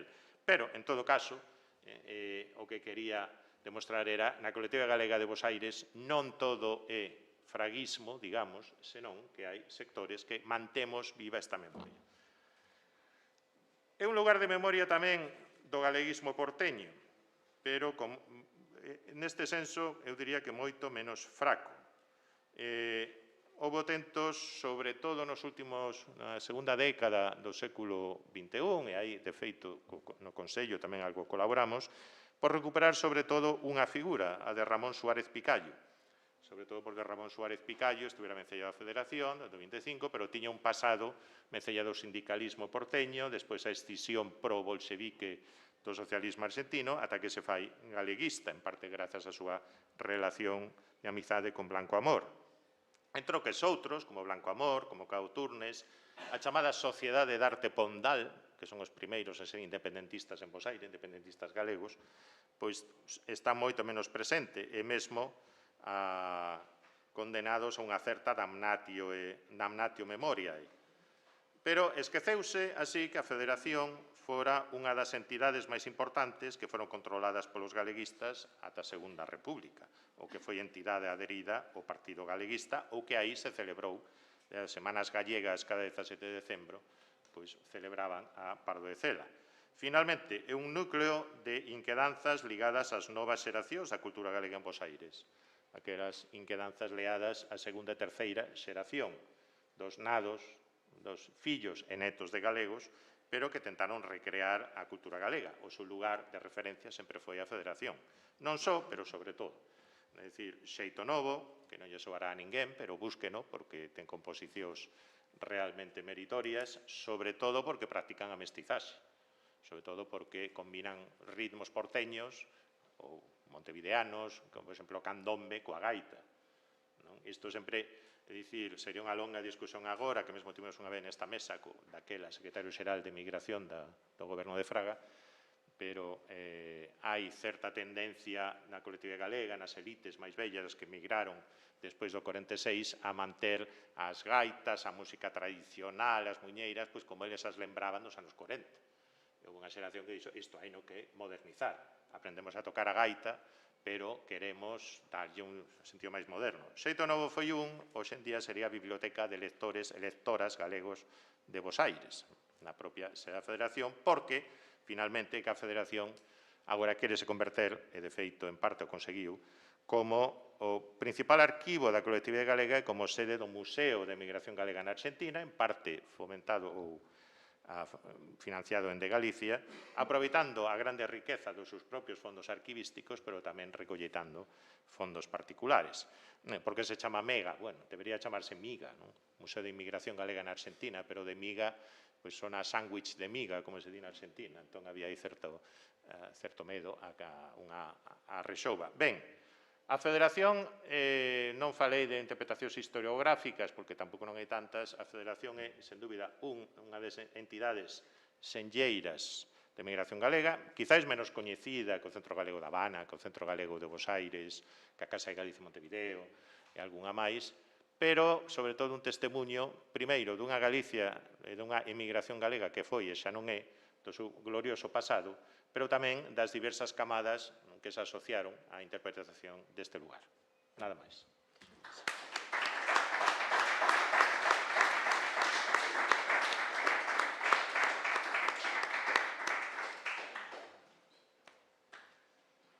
Bueno, diría que temos como 20 minutos, non? Para... Sí, e polo tanto, invocamos de novo a... Moito en bocas. Os relatores anteriores e que, por favor, se sumen á mesa e os presentes a que formulen unhas preguntas, cuestións, etc. Aquí. Vale. Pásame por moverme. Sí, sí, como...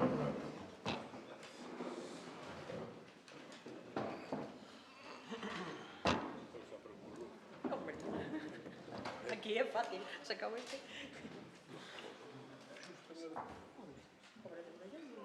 Bueno, orígenes históricos.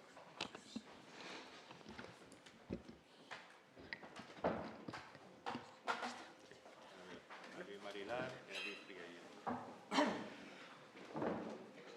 A ver, onde anda o micro?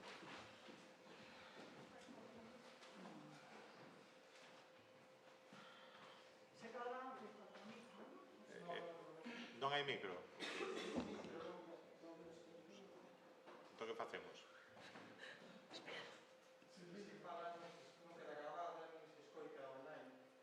Sí, pero temos micro ou non? Ah, vale, vale. Está preparando. Un momentiño. A ver, aquí Eiki Marilar, despois ali Xavier Frieiro, pois usted.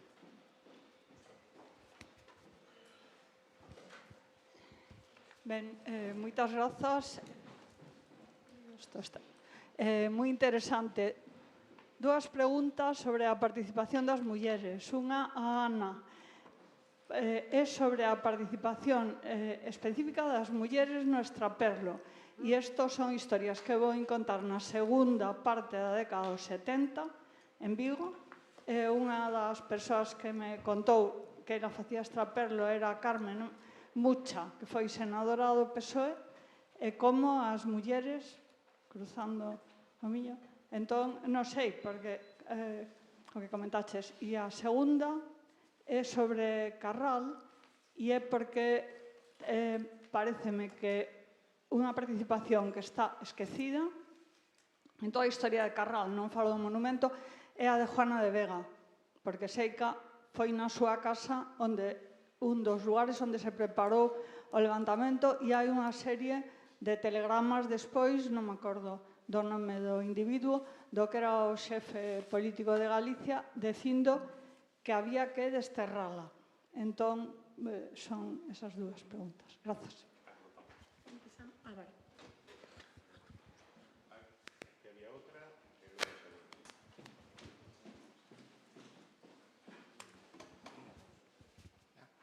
Ola, bueno, noraboa a todos polas vosas comunicacións. Eu tiña unha pregunta para o profesor Insua.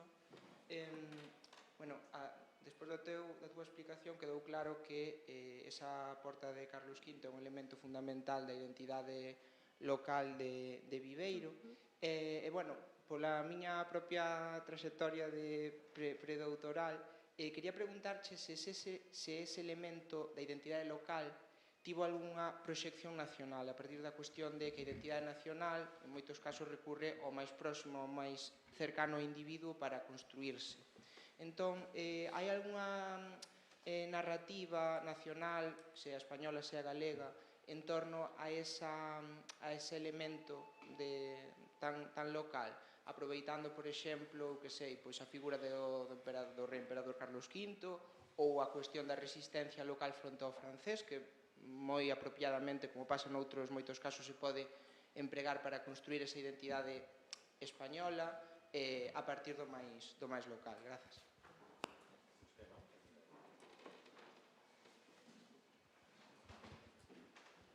Bueno, eu quería felicitar porque que importancia os lugares de memoria, que importancia por que se decide que sea un lugar de memoria, como aparece, pois, por exemplo, como o caso da Porta de Viveiro, pois porque deciden os de turismo que é o lugar de memoria, cando en Viveiro o máis importante é ou un barco ou San Roque, pero bueno, eso xa queda aí metido. Con respecto a mí me parece moi ben que esa desfeita que se fixo no dolmen de Dombate, se agora conseguimos que vayan ali invocar os espíritus, pois xa estamos conseguindo que a xente vaya, xa lle damos unha utilidade, porque cando íbamos ao Castro, a cidade de Borneiro, e a xente dicía, ai, sí, de ali, que hai baladiños, baladiños, baladiños, pero naide sabía, ni estaba informado o que era. Igual que o que pasa en Lugo, que hai un monumento a dúas persoas, fundadores polo visto de Lugo, e todo o mundo lle chama Epi e Blas. Polo tanto, todo ese gasto que se está facendo para que depois non nos valga. Poderíamos poñer tantísimos exemplos, como, por exemplo, o monumento que nos pedimos que se fixera a todas as víctimas sin sepultura no cementerio de Lugo, foi apropiado por unas determinadas personas, e un monumento que tiña que ser un monumento dedicado a todos os asesinados sin nome, pois simplemente é o monumento de un partido político. Por lo tanto, todo o que significaba ese monumento de recoñecemento, todo o que pasou, quedou pois morto. E tamén, perdona, tamén facer unha consideración, simplemente unha consideración que as vítimas de Carral temos tamén outras vítimas que lle chamamos as vítimas do 36. Moi cerquiña de Carral, na fosa de Beira, moi cerquiña do cementerio de Beira, hai un lugar que era unha canteira ao aire libre que se chamaba Canteira das Catalinas, que foron asesinadas máis de 30 e tantas persoas. E agora vamos a intentar facer un lugar de memoria con unos árboles, etc. Pero como neste país está todo como está, e resulta que os catastros non funcionan, pois non hai maneira de que sepamos de quen eran esas fincas. E entón estamos con un lío, porque máis está superapropiado e tal. Entón temos esa dificultad. Pero tamén decir que si se poderían chamar tamén as víctimas do Carral do 36. Bueno, e nada máis. Moitas gracias e perdón polo tempo.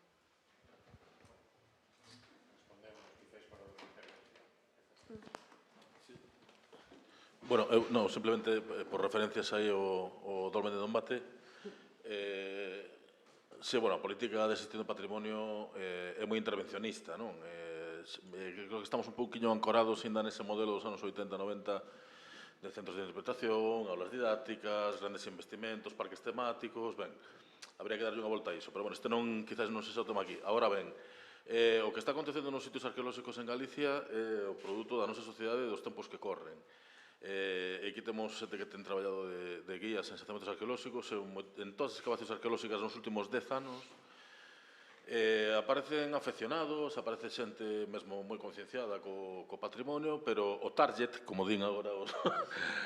a grande parte é xente que ven efectivamente a conectarse con estes sitios, a buscar enerxías, con péndulos, con prospeccións magnéticas, é dicir, é unha parte xa moi ampla do público.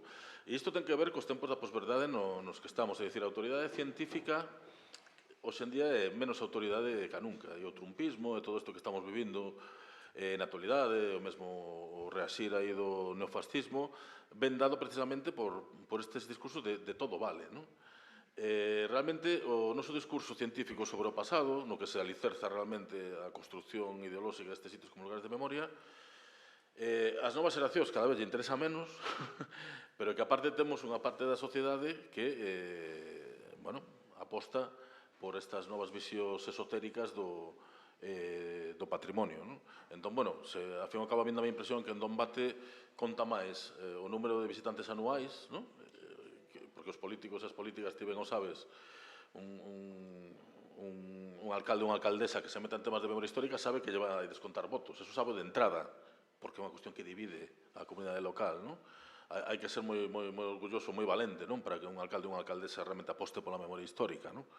En este sentido, a día de hoxe o que conta é os visitantes. Ahora, o que pensen os visitantes ou deixen de pensar, pois a mí parece que as autoridades pouco lles interesa. Por iso é tan importante tamén facer forza nestes combates pola historia, porque realmente estamos simplemente resignificando unhos sitios que teñen unha historia que se pode demostrar científicamente, pero os tempos que corren actualmente levan a modelos de xestión do patrimonio cando menos discutibles. Ben, brevemente, si hai algún momento histórico en que o monumento da Porta de Carlos V pode ser obxecto de utilización de ámbito nacional español, neste caso é as conmemoracións da Guerra da Independencia contra os franceses e tal, e se reeditan ou se escriben artigos onde se sitúa o heroísmo das masas viveirenses contra o invasor francés. Do punto de vista dun discurso nacional galego e tal, eu non coñezo ningún traballo.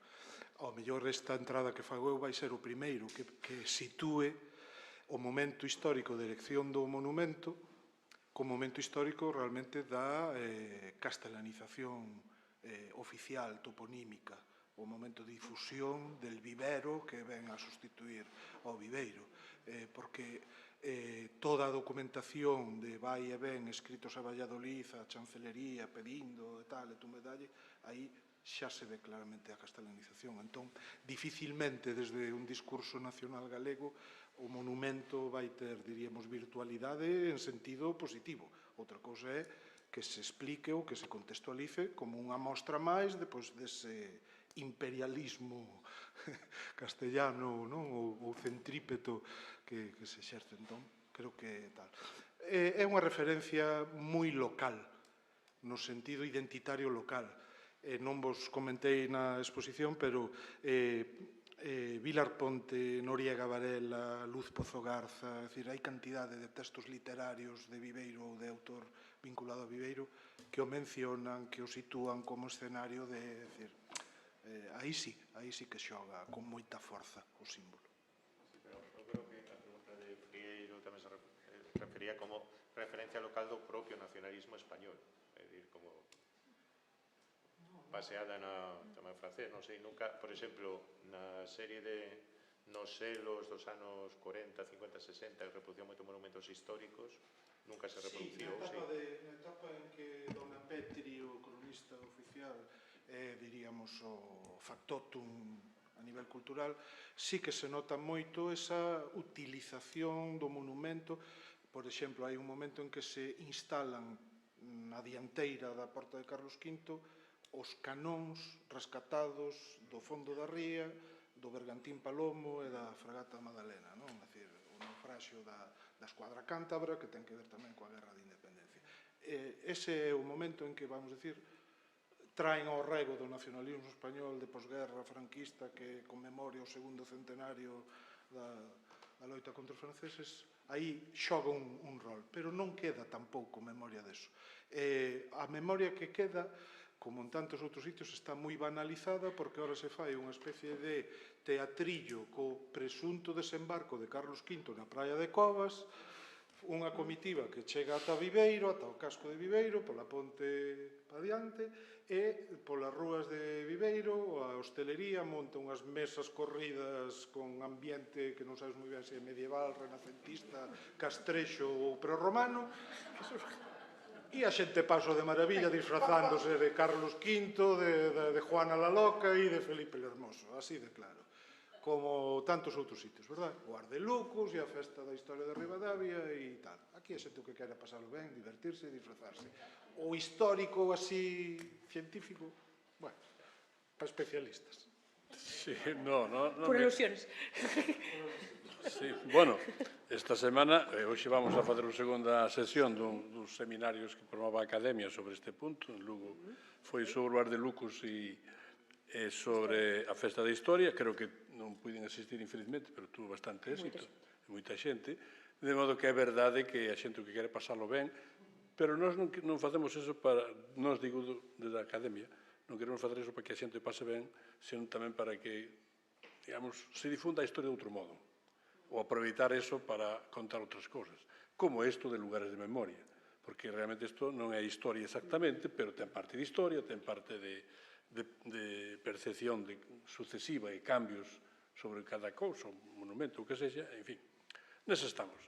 Respecto das cuestións pequenas, eu non que reparei, porque non tiña os obxectivos, se fora a participación de Juana de Vega foi tan activo. Non recordo no libro de Barreiro ou no libro de Veiga se hai unha referencia a isto. Voume ocupar diso, pero é posible.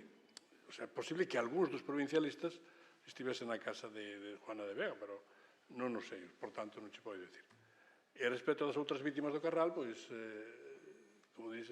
como diría Umbral, eu vine aquí a hablar de las víctimas de 1846. As do 36 forman parte de outro aspecto, de outros contributos que van facerse no proxecto Lugares de Memoria. E hai varios, creo, máis de un. E, por tanto, aí, ao mellor, entran estas e outras. Pero non podemos... Unha das cousas que, como académicos, non da Academia Galega, sino académicos en xeral, temos que distinguir. Se falas unha cousa, non fales de outra. Se mesturas, eso queda... Por tanto, respecto todo o que sexa víctimas do 36 en Carral e que podan ser exhumadas, eu non me meto, pero iso precisará outro texto, non este tema do que aquí me ocupei. Perdón por non poder contribuir mellor ás vosas preguntas. Pois, grazas pola pregunta, que era sobre as mulleres e este extrapelo, non?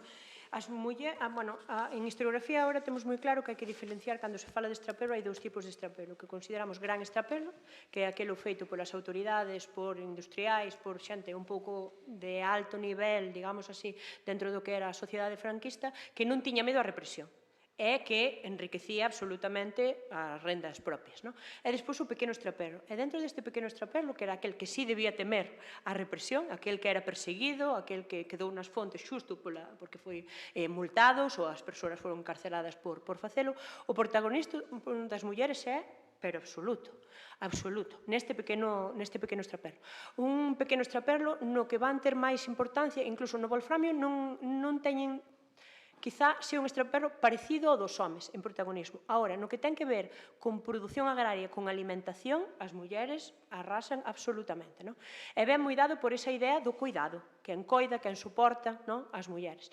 Cada vez sabemos máis, nos últimos anos fixeronse algunhas teses dentro do Departamento de Historia, na área de contemporánea, que nos están levando a ter moitos máis casos e moita máis información. Recordo hai pouco que leuse unha tese de Natalia Jorge, dirixida por o profesor Miguel Cabo, que xusto estudiaba tomiño, o sea, entonces claro, esa cercanía á raia o que poñía era unha realidade... Sí, pero bueno, do caso galego, logo, o extrapelo galego facían as mulleres de Tomiño, sobre todo, cando miraban Vilanova, a Cerveira, era a contra... a mirada que facía a tese, pero no que nos interesa agora sería esas mulleres de Tomiño que colleron no contrabando, na raia, unha economía máis, nin siquiera, naide se podía extraer dese pequeno contrabando porque é que permitía vivir, e ela unha das cousas que argumentaba nesta tese é que ese contrabando puido aminorar moitísimo a situación económica das familias, esa entrada de cartos. Agora, a costa de que? Porque moitos dos relatos destas mulleres son tremebundos, do medo que pasaban, un contrabando que se facía de noite, mulleres solas nos 40, mulleres con nenos pequenos. De feito, agora hai nenos que recordan como súa mãe dicía espera aquí e xa virei. Despois estamos falando de abusos por parte, por exemplo, dos guardiñas ou da Garda Civil, de tratos de favor, de deixar un pouco para que as deixaran pasar, é dicir, de toda unha vida que marcou os anos 40 das vilas que son limítrofes no que teñen que ver co contrabando, pero que marcou a moitas das mulleres da Galicia inteira co que ten que ver co extraperlo, con esa maneira de ter pequenos ingresos a base dunha economía lícita e ilegal por fora de cartillas de racionamento, por fora de precios tasados e demais, no que as mulleres teñen un protagonismo absoluto. E falando desto, que esa memoria é moi visible, pero outra memoria que eu creo que sí que nos falta é daquelas mulleres cando falaba da fiebre, do ouro negro. Miles de homes chegando a Fontao, miles de homes anfís, pois as mulleres quedaron solas. As mulleres deles, as esposas, as súas mulleres quedaron solas nas vilas e povos nos que estaban. E moitas veces falamos da emigración como iso que deixou solas as mulleres, pero tamén neste momento histórico hai moitas mulleres que quedan ao frente desas explotacións porque o marido está traballando durante anos, sexa como mineiro, sexa como aventureiro ou demais, apañando no Wolframio. Quer dizer que hai as memorias femeninas entretélanse moito, e hai pouca memoria femenina sobre as mulleres das minas. Eu creo que este traballo de Carnotero é dos poucos que hai que se centran nesta mirada cara ao femenino, peso a que nas minas había moito máis que homes, pero esa mirada, a idea de mineiro, xa te leva ao masculino, no? Que traballaba na galería, o que se achaba e tal, pero despois moitas tareas estaban tremendamente feminizadas, tremendamente feminizadas. Alguna pregunta máis? Alguna cuestión máis? Xa tarde. Bueno, pois entón pechamos aquí a xornada. Moitas grazas aos e as participantes, aos e as asistentes. E xa saben que na canle de YouTube do Consello isto se poderán velo as veces que queiran e, por suposto, seguiremos alimentando a base de datos de lugares de memoria. Moitas grazas.